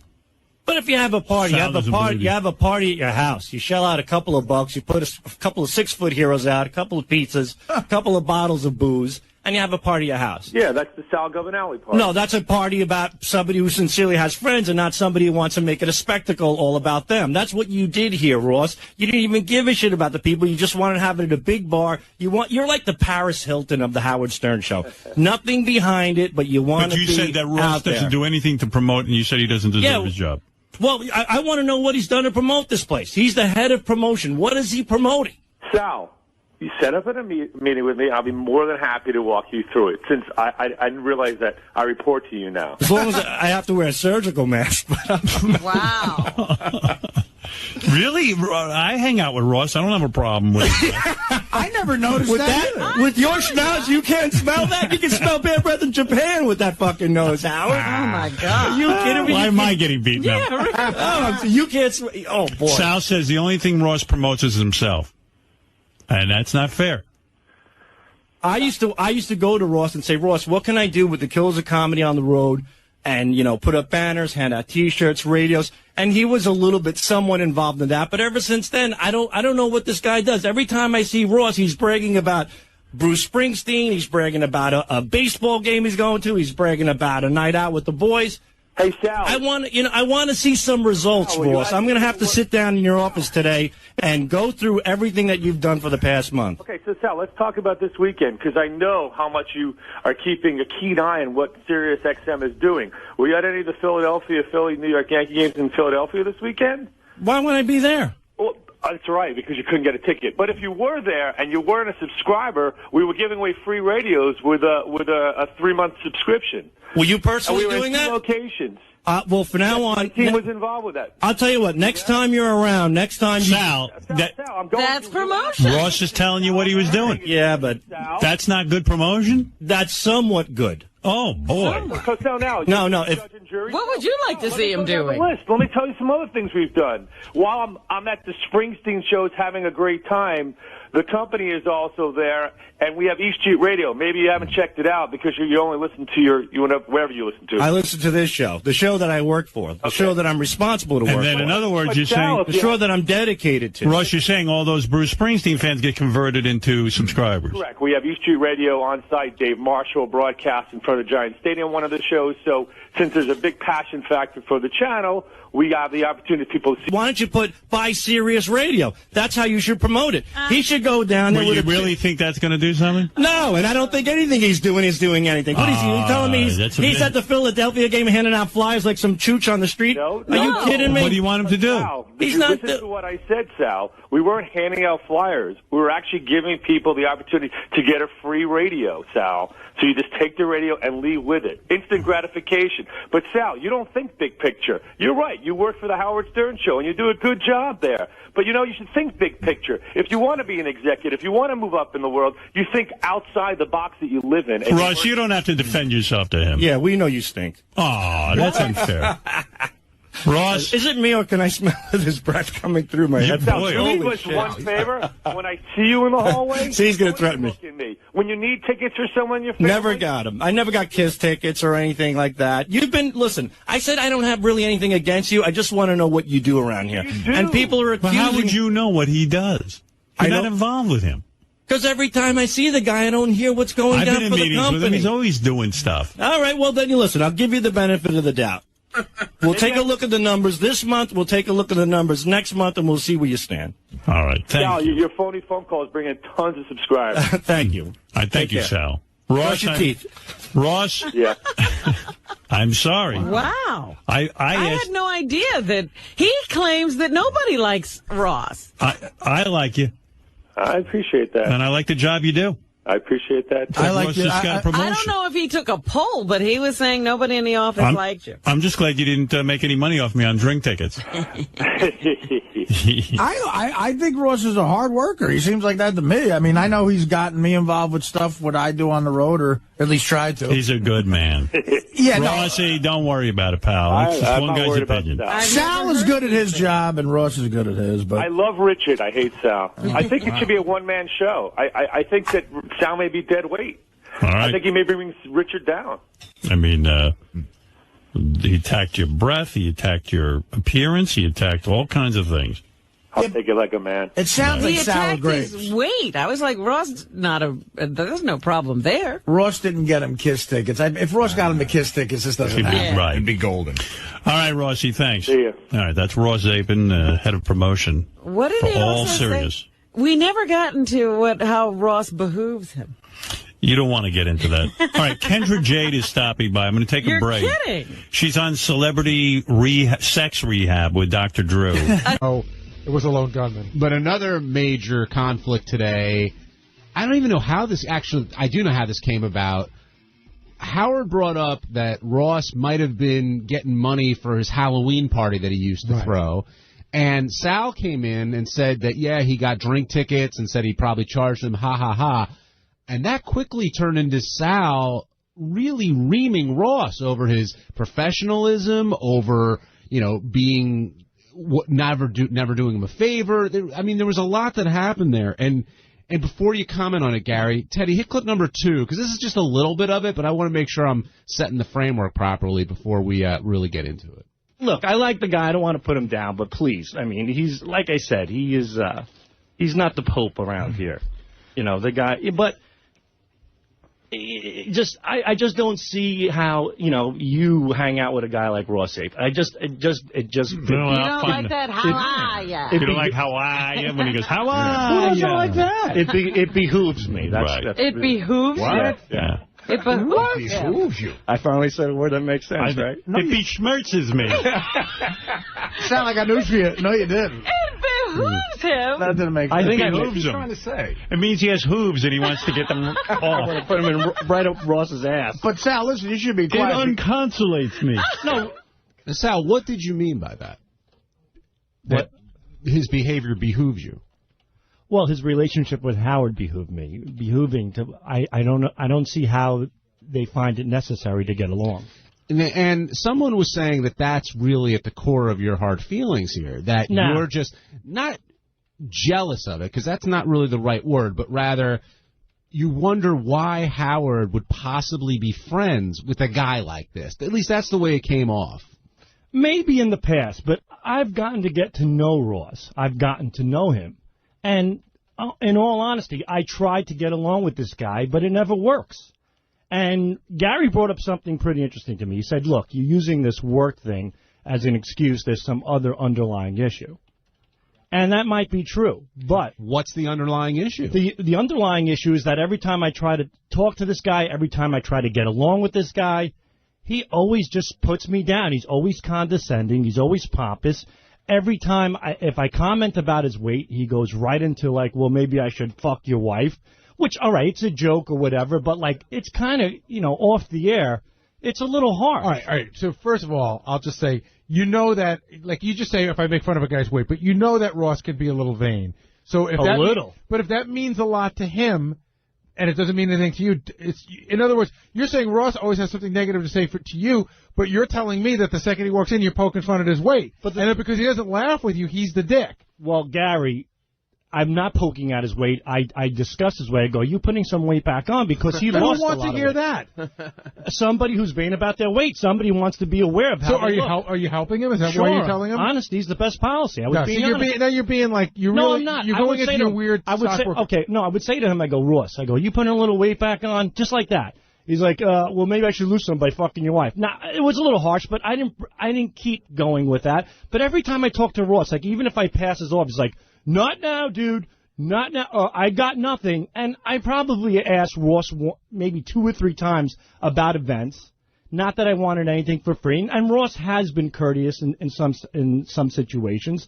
But the guy always carries himself like he's bigger and better, and I am just an underling. And after a while, it just rubs you the wrong way. So, yeah, Gary, you're right. I shouldn't have went into the work area because I don't know what he does. But why do you think he treats you that way? I don't know. I understand you don't know. Everybody has a personality. Like you, John. You're a laid-back dude. Gary, you're usually shot out of a cannon. Ross is a guy who just carries himself with a certain air of arrogance, and he's a bit of an elitist, and that's him. And but if you unfortunately, I try to get along with everybody. I really do. And with him, I can't. We always seem to just crack horns, and I want to get along with the guy, but I don't know why he just always puts me beneath him. He's always on a pedestal when we're around. So I apologize to Ross about going into the work area. That was wrong. It takes a big man to admit it. Listen, he certainly deserves to be where he is, otherwise he wouldn't be here. But on a personal level, I don't know why Ross is always just so condescending, and that's what bothered me. But hold on a second. You were adamant that Ross does not deserve to have the job, that he hasn't a clue what the fuck he's doing, that he was some shit record guy. What does that have to do with promotions? And you weren't going, hey, I don't know what he does. You were sure, but that in your everyday life, by walking around, you see what a crappy job he's doing. Yeah, that's right. I said that. And you're saying you didn't mean it? I'm saying that when you came to me, you said, how can you say, you brought it to light. You said, you don't know what the guy does. You came to me I was trying to get more to the bottom of what it is you don't like about it. You came to me personally, yeah, and you said, let's get to the bottom of what is it? And I'm like, you know what, maybe you're right. So I thought about it, and that's what I figured out. And when it came down to it, you made it perfectly clear. I don't know the man's profession. I had no right to talk about his profession, but I don't know why he always treats me like shit every time I talk to the guy. All right, so since Ross just walked in, can I recap a little bit for Ross? Well, I want to ask you a question before you do. Someone want to smell my breath first? We're going to get to that. Do you think that at the core of this is that Sal is jealous of Ross's relationship with Howard? I did say on the air that whenever you talk about why you don't like Ross, it's usually followed by what he has, what he gets. How, it's always like, he goes here, he does that, and that seems to irritate you. So I thought that there might be a tiny bit of jealousy there. Well, it's not that. It's not about, you know, it's the way certain people carry themselves. If you're constantly bragging, putting it in people's faces, it puts you off a little bit. And Ross has a tendency to do that. Ross will admit, you love to brag. Would you not? I don't brag. All right. I discuss. But Sal, the only times that we really speak is when you come to me asking for something. You don't come by and say, hey, what's going on? Yes, I do. Oh, about the weight. And you know what? You do it to get my goat. You don't do it to say, hey, blah, blah, blah. It's a lighthearted shtick. It's a lighthearted jab. It's you come back so. It's a lighthearted jab, but you come back so hard. It's lighthearted to you. Well, I would hope it's lighthearted to Ross. He's a man. If I'm talking about him putting a little weight on, I also say when he looks great, and when I say you look great, you go, fuck you, you think I'm lying. I don't know when you're telling the truth. I know, that's what it is. If you give him a lighthearted jab, but he comes back at you strong, do you say, that guy's an arrogant asshole, or do you say, woo, boy, I touched the sore spot there? A little bit of both. But then you touch it again. It's an arrogant guy who touched the sore spot. Like, he got me good. You know, he got me. Hey, how is Ross looking now? He looks pretty good. A little bit of a handle there underneath, above the belt. But what am I going to do? Ross, the question I asked Gary, I'll ask you. I'm not banging him. Do you think this comes from him being jealous of your relationship with Howard? Yeah. I don't, because, look. And you are an underling. See, that's right. And I always will be to this guy. The conversation you had today was almost identical to the one we looked in the log that you had about 6 years ago when you had a whole conversation with Howard about you didn't like the circle of friends Howard has. You should be one of those guys. It's just like I said. It was just questionable. But then again, I got to know Ralph. And, you know, Ralph comes off certainly pompous, you know. But Ralph's a nice guy. I mean, he could talk to me. Ross won't talk to me. Ross can't be bothered with me. I feel like if you can't provide Sal, something for Ross, he doesn't want anything to do with you. The only time you come to me or you stop me in the hallway is when you need tickets for something. That's the only thing. It's not true. The other time you come to me is when you make the jab about my looks. No. Look, I hardly see you. Or a better one, how I can help you with your Kill as a Comedy show. It's always... With the promotion, because you're the promotions department. No. There's an angle with you. Oh, maybe you can help us find an advertiser that can... Yeah, we said we can help you. Sal out. No.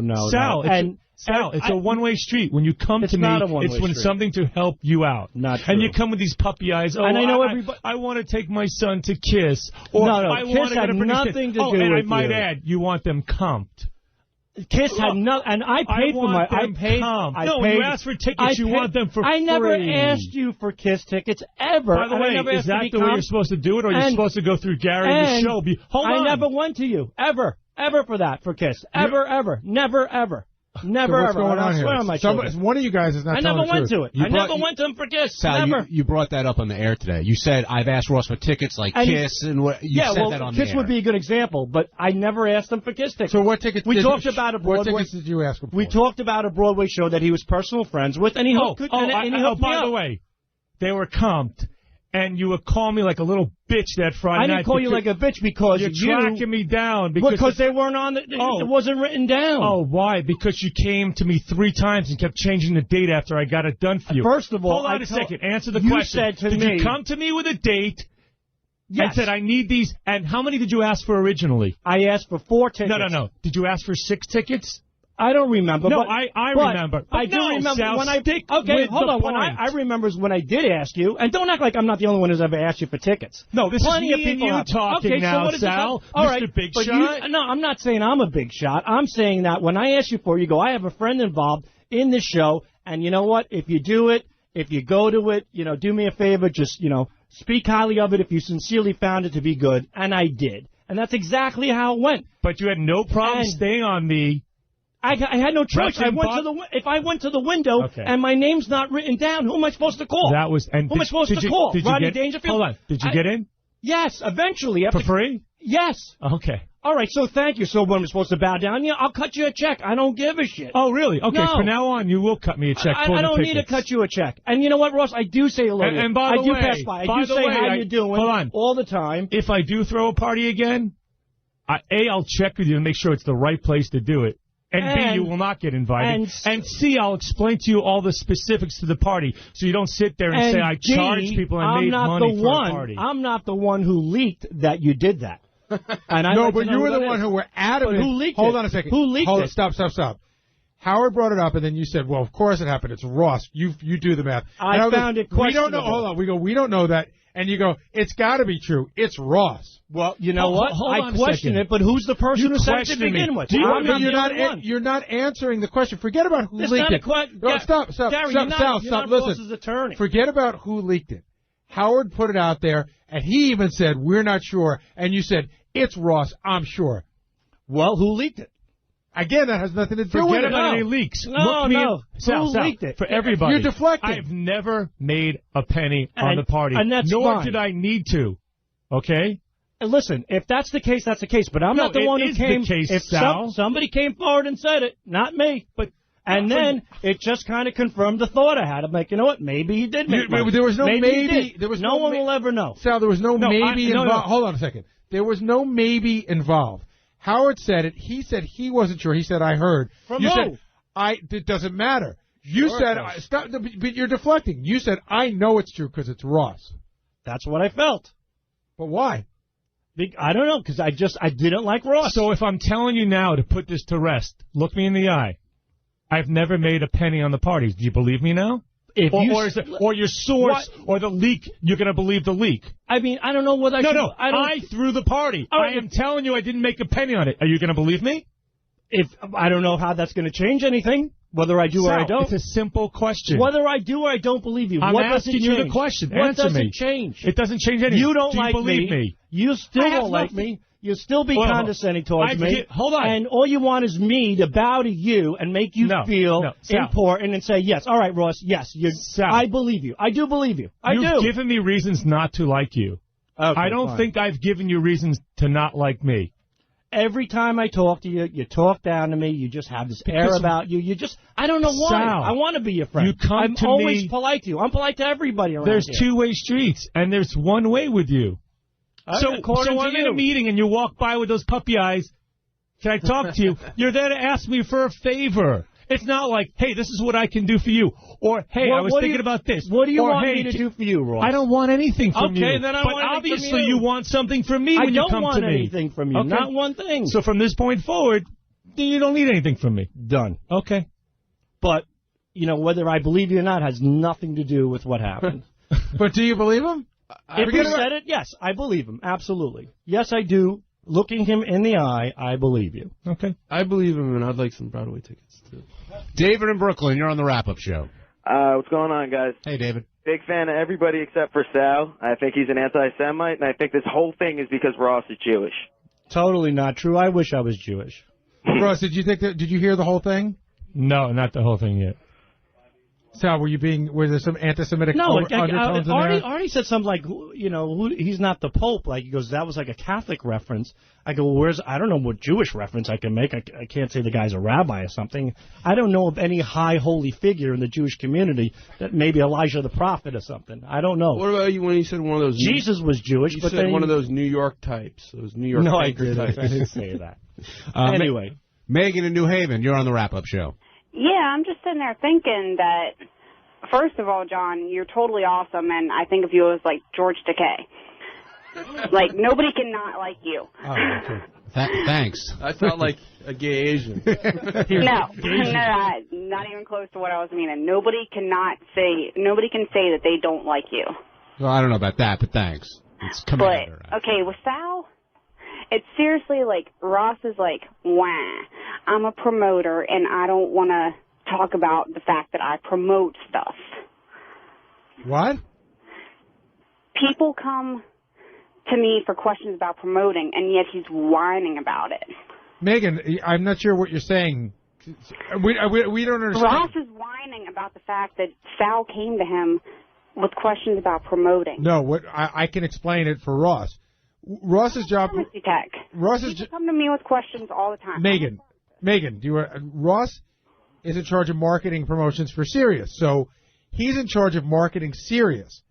And Sal was looking for a sponsor for the tour. I understand that, but he's complaining about the fact that Sal was asking him questions. No, Ross was saying that I only come to him when I want something for myself. Right. He didn't say any of that, Megan.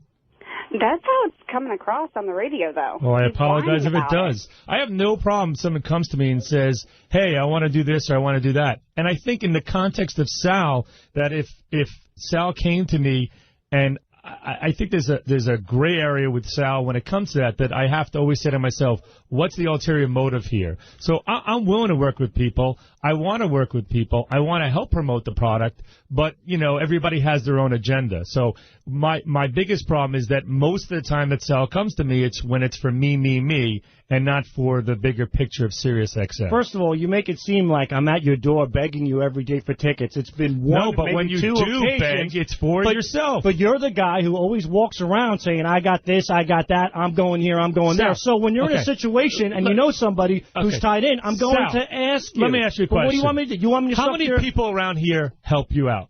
How many? On the Everybody that personal side. I work with, we all help each other tremendously. Okay. Tremendously. Do you shit on all these people? No. Okay. But you know what? So I'm one of the few probably outside the Stern Circle that takes care of you. Why do you shit on me? You're not out of the Stern Circle. You're sitting right here right but now. I don't You're work involved on the show day in and day out. Yeah, but you know what? But Ross, I'm not on your guys list. Why do you shit on me if I'm helping you out? Well, talk to Howard about your guys list. I'm asking you. I talk shit about you because you always treat me like shit, and I'm trying to explain to you why I treat you a certain way, and it's not like shit. Well, because I when you see come it that to way. my door you know when and you get I don't answer it for you, yes, I'm in a meeting, doesn't mean I treat you like shit. No, whenever I see you in the hallway, whatever, like, not now, don't talk to me, can't be bothered with you. Because you go and then to with me, show in the hey, hallway, Rod. I went for show in the hallway. You wanted to be in it. I really went to bat. I joked with you. I said, you broke my balls every day, though. You said, listen, now I wasn't in it. Now you're done. And I took it. I'm like, all right, but you kept going with it. And I thought, at a point, you were really, really serious. You're like, look, don't you come to me. Don't you ask me for nothing. You didn't put me in that goddamn show. You said you would. You're done, Governor Al. You're done. And you would walk away. Like, so you can't even tell if you're joking around. I know you. Aren't look, you a comedian? I know you like. Are you a comedian? No, not anymore. You can't tell a joke? Yeah, but I don't know. It's hard to decipher for when you're joking and when you're not. But every time you do come across, so you don't know how to read people. Ross, just admit it. You know you don't like me. You never did. It comes across. You're giving me a good reason not to like you. No, but this is before that. You always treated me from that this way. point you forward, never treated from me this with point respect. forward, we'll use the email system. Okay? So you can still reach out. If I answer you, I answer you. But we don't Ross, have to do things face to face. That's the beauty of the technology. But this is a wake up call to touch the lighter side of yourself. You should get listen, Ross. Okay, like, Dr. Phil. No, sometimes you ever notice when you talk to your wife, you said it this way. You go, no, I didn't. She said, yes, you did. That's what you did. That's what you suffer from. You have a way of projecting yourself and not listening. And I'm telling you, that's how you come across. And this is an opportunity for you to maybe say, hey, maybe I'll step back. I was man enough to say, listen to me, I was man enough, and I still stick to it. I apologize about the work thing. It was underhanded, it was wrong, and I don't know your profession. I'm sorry, and I mean it. But you should also admit that, hey, you know what? Maybe I do come off a little harsh to people, and I do put myself a bit on a pedestal, and I do put people down. Maybe you could see that side of yourself. Maybe you can. Right, maybe you can detect your arrogance. Hold on, okay, John Hine. Yes. You come to me a lot, right? Yes. Do I handle myself in a professional manner, or do I make you feel like shit when you come to me? No, but Okay. I don't have the relationship that Sal does with you. I guess. Well, I have a question. You have a relationship. See, that's the point I'm trying to bring up. I'm just asking you to be. You've worked. He's worked a relationship with me, so we have that give and take kind of thing. Yeah. You What's never the relationship? Teddy, What is have you come to me?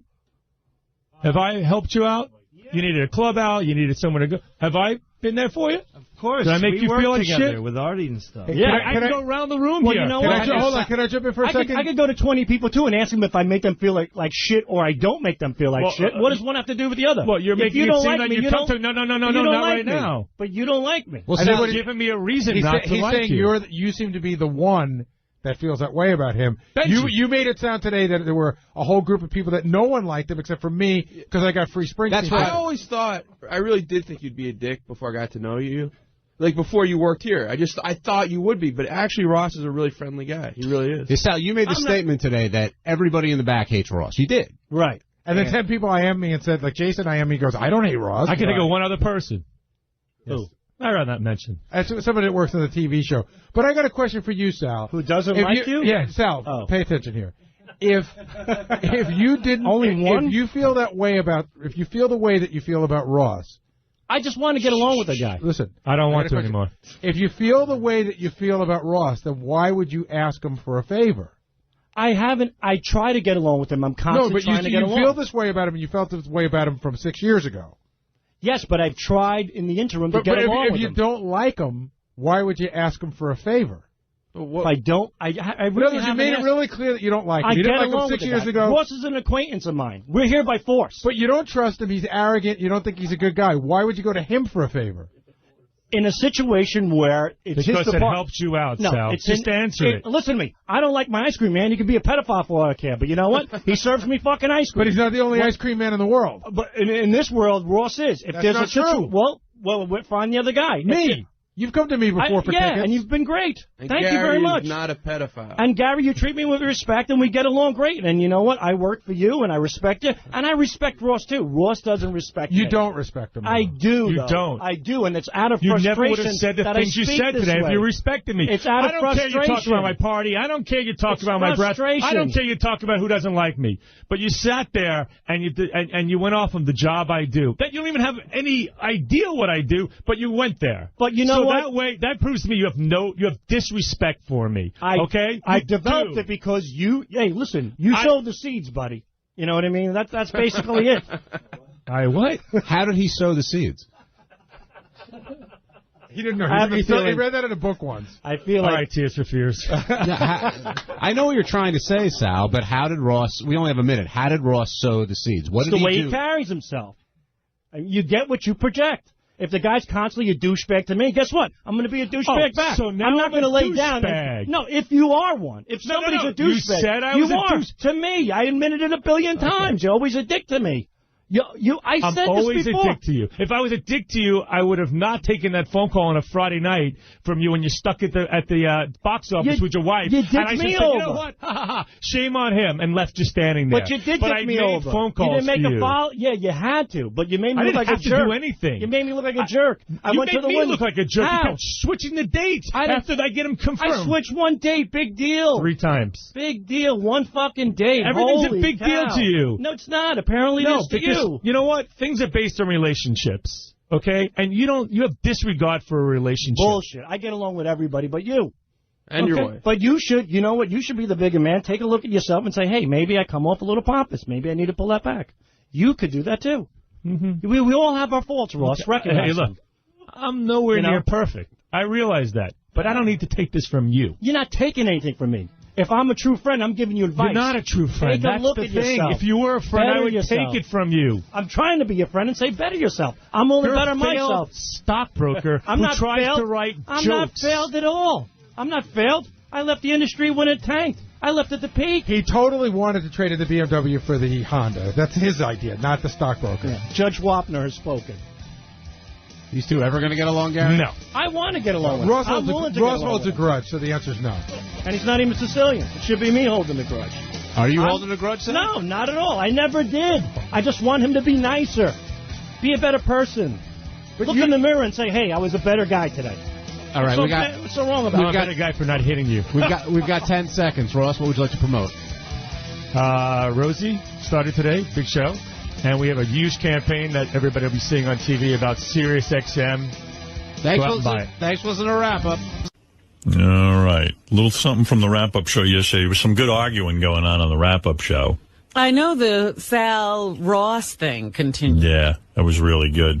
I'll play you some of that. Yeah, that's a good one. Somehow, and I don't even know how we got into it. And Sal has a history of resenting anybody who I'm friendly with. Mm-hmm. I'm good friends with Ross, and we went back and looked at the computer, and Sal, years ago when he used to talk about how much he loved me, he said, I don't understand how Ross and Dominic are friends with Howard and I'm not. Right. It doesn't make any sense. They're not good guys, blah, blah, blah, blah, blah. He had a whole thing about it. So he's had it in for Ross for a long time. And then yesterday, somehow he got into a thing. Ross runs promotions here at Sirius. And the fact of the matter is, Sal criticized the way he does his job. He said Ross's breath was shitty. Ugh. He said that he doesn't understand why I'm friends with Ross. He's not a good guy. He said he's arrogant or something. Yeah, and he also said he didn't believe that Ross had his Halloween party, that Ross didn't make money off the drinks. He was basically disparaging Ross's character every way he could. Yeah. And so they brought it over to the wrap-up show, and Sal and Ross in the same room got together, and they just went at each other. Ooh. So if I'm telling you now to put this to rest, look me in the eye. I've never made a penny on the parties. Do you believe me now? I mean, I don't know whether I threw the party. I am telling you I didn't make a penny on it. Are you going to believe me? If I don't know how that's going to change anything, whether I do or I don't. It's a simple question. Whether I do or I don't believe you. I'm what asking you the question. What Answer does me. it change? It doesn't change anything. You don't do you like believe me? You still don't like me. You'll still be condescending towards me. Hold on. And all you want is me to bow to you and make you feel important and say, yes, all right, Ross, yes, I believe you. I do believe you. I do. You've given me reasons not to like you. Okay, I don't think I've given you reasons to not like me. Every time I talk to you, you talk down to me. You just have this air about you. You just, I don't know why. Sal, I want to be your friend. You come I'm to always me. polite to you. I'm polite to everybody around There's here. two-way streets, and there's one way with you. So according if to I'm in you. a meeting and you walk by with those puppy eyes, can I talk to you? You're there to ask me for a favor. It's not like, hey, this is what I can do for you. Or, hey, I was thinking about this. What do you or, want hey, me to do for you, Ross? I don't want anything from you. Okay, then I don't but want anything obviously from you. you want something from me when you come to me. I don't want anything from you. Okay. Not one thing. So from this point forward, you don't need anything from me. Done. Okay. But, whether I believe you or not has nothing to do with what happened. And it just kept going on and on. I love arguing on the radio. Well, I just didn't.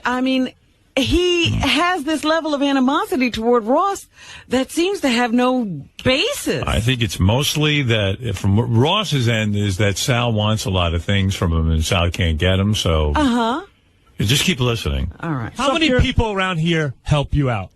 How many? On the Everybody that personal I side. work with, we all help each other tremendously. Okay. Tremendously. Do you shit on all these people? No. Okay. But you know what? So I'm one of the few probably outside the Stern circle that takes care of you. Why do you shit on me? You're not out of the Stern circle. You're sitting right here right but now. I don't You're work involved on the in show day in and day out. Yeah, but you know what? But Ross, I'm not on your guys list. Why do you shit on me if I'm helping you out? Well, talk to Howard about your guys I'm list. asking you. I talk shit about you because you always treat me like shit, and I'm trying to explain to you why I treat you a certain way, and it's not like shit.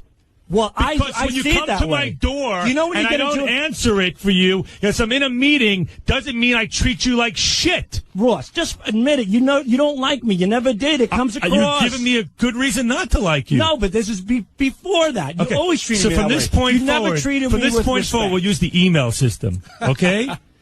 So you can still reach out. This If I is your answer you, I opportunity. answer you. But we don't Ross, have to do things face to face. That's the beauty of the But technology. this is a wake-up call to touch the lighter Wake-up side of call. yourself. You should I get, don't- listen, Ross. Okay, Dr. Phil. No, sometimes, you ever notice when you talk to your wife, she said, you said it this way. You go, no, I didn't. She said, yes, you did. That's what you do. That's what you suffer from. You have a way of projecting yourself and not listening, and I'm telling you, that's how you come across. Wow, huh? Listen to Sal analyzing somebody. Yeah. Sal, of course, ended up screwing up his words again. He said something in this next clip like, well, you sowed the seeds. Which I'm not even sure what he was trying to say. You planted the seeds? Or you reap what you sow? Or... I don't know. I have to hear it. Yeah, well, anyway, here he is. They're still going at it. If you feel the way that you feel about Ross, then why would you ask him for a favor? I really you made it really clear that you don't like him. I You get didn't like along him with 6 the years guy. ago. Ross is an acquaintance of mine. We're here by force. But you don't trust him. He's arrogant. You don't think he's a good guy. Why would you go to him for a favor? In a situation where it's Because his it department. helped you out, No, Sal. it's Just answer it. Listen to me. I don't like my ice cream man. You can be a pedophile for all I care. But you know what? He serves me fucking ice cream. But he's not the only ice cream man in the world. But in this world, Ross is. If That's there's not a situation, true. well, find the other guy. Me. You've come to me before for yeah, tickets. and you've been great. And Thank Gary you very is much. not a pedophile. And Gary, you treat me with respect, and we get along great. And you know what? I work for you, and I respect you, and I respect Ross too. Ross doesn't respect me. You don't respect him. I do. You though. don't. I do, and it's out of You frustration. never would have said the that I things you speak said this today if way. you respected me. It's out of I don't care you talk frustration. about my party. I don't care you talk It's about my breath. I frustration. don't care you talk about who doesn't like me. But you sat there and you went off on the job I do. That you don't even have any idea what I do, but you went there. But you know so what? that way that proves to me you have disrespect for me. Okay? I You developed do. it because hey, listen, you sowed the seeds, buddy. And you get what you project. If the guy's constantly a douchebag to me, guess what? I'm going to be a douchebag back. So now I'm not I'm going to a lay down. douchebag. No, if you are one. If No, somebody's no. a douchebag. You said I was a are. douche. To me. I admitted it a billion times. You're always a dick to me. I'm said always this before. a dick to you. If I was a dick to you, I would have not taken that phone call on a Friday night from you when you're stuck at the box office with your wife. You dicked and I me said, over. you know what? Ha, ha, ha. Shame on him, and left you standing there. But you did but dick I me made over. phone calls you didn't make for a you. follow. Yeah, you had to, but you made me I look didn't like have a to jerk. do anything. You made me look like a jerk. I You went made to the me window. look like a jerk. How? You kept switching the dates after I get him confirmed. I switched one date. Big deal. 3 times. Big deal. One fucking date. Everything's Holy a big deal cow. to you. No, it's not. Apparently, it No, is to because you. you know what? Things are based on relationships. Okay, and you have disregard for a relationship. Bullshit. I get along with everybody but you. And your wife. But you should, you know what? You should be the bigger man. Take a look at yourself and say, hey, maybe I come off a little pompous. Maybe I need to pull that back. You could do that too. Mm-hmm. We all have our faults, Ross. Recognize Hey, look, them. I'm nowhere near perfect. I realize that, but I don't need to take this from you. Wow. What do you think of that? I just don't know what to think. I mean, do you think there's any... I mean, Sal really believes that he's giving Ross a lesson, some information that he really needs to know. You know, Ross, is Sal on the money in any way? Well, I like Ross, so I don't see all that. No, I don't think so. I mean, you at all. haven't heard this from other people, have you? Sounds like Sal goes to Ross every time he needs a ticket, and then But he doesn't switches. have any relationship with him. Yeah, so Ross sees him as a user. Yeah. But I mean, Ross maybe doesn't sit there and come off so well to Sal and suck his balls because he doesn't have time. He's busy. The thing that I kept getting out of yesterday from the wrap-up show... I mean, I like Sal. I respect his opinion, but I don't know, man. I don't think of Ross like that. Obviously, I don't. I'm friends with the guy. Yeah. I like the guy. Yeah, the thing that Sal kept beating on over and over and over again was that Ross gets to go here, and Ross gets to do this, and Ross gets to get this, and it just seemed he was obsessed with where he goes and what he gets and what he does. Yeah. And it seemed to me to be jealousy. Sal says no. Yeah, because Ross goes out every night, and I think Sal thinks Ross gets a lot of freebies. And Right. he doesn't. But, I mean, but even if he did, Right. like, why is it, like, Sal's obsessed with who gets what, It how they doesn't get take it. anything away from what Sal gets. And why is he focused on Ross? I mean, there's probably plenty of guys out there who are out every night going to these things, and he's not focused on Because them. he says that Ross, he thinks Ross looks down on him. But I think it's in Sal's head, but, you know. I also think Sal has to go home every night and prove to his wife that he's a good husband, and then, like Ross doesn't answer to anyone, not even his wife. But does Sal really know that much about Ross's life? Yeah, he's pretty keyed in. Wow. Because he's keyed in. Like, he hears Ross's at the Springsteen concert. He hears Ross's at the Rock and Roll Hall of Fame. He hears Ross's at the Yankee game. And I think, I got to tell you. I think he's jealous of Ross's lifestyle. I'll tell you one of the things that I think really eats away at Sal. He'll never admit to this. How many Mondays do you come in and you just talk about what you did on the weekend, and maybe 1 out of every 3 say, "Oh, Ross came Ross over, is named. we went here," and I think that eats away at him that you spent time with Ross. That's Sal's well, time. I could never spend time with Sal. I can spend endless hours with Ross. Ross is just a good guy to hang with. Sal's creepy. You know, Sal. I love Sal, what he does here. I love his work, and I actually like Sal personally, but I could never hang with him. Although when I go out to dinner with him, we have a good time. But Well, he can what's be. creepy about it? Oh, come on! When he starts in with all that worshiping and some of those thoughts he has are really weird. You know, you know, it's not the thought of a rational guy. But I like Sal. Don't get me wrong. I actually can hang with him too, I guess, on some level. But I don't think I could have him to my house. And not only that, I mean, he did the ultimate shitty thing. He pissed all over my wife, and I just love that woman. And it's like, why would he do that? And then after he pissed on my wife, he went back up and pissed on her again after he promised her he wouldn't. Like, that's just too fucking weird. Yeah, that's in the past, but it's a matter of respect. The way I'm has treated you, it's basically the same thing. It's how people rub off on You people. feel he's arrogant and he It's just comes off the wrong way. It's a personality thing. Right. And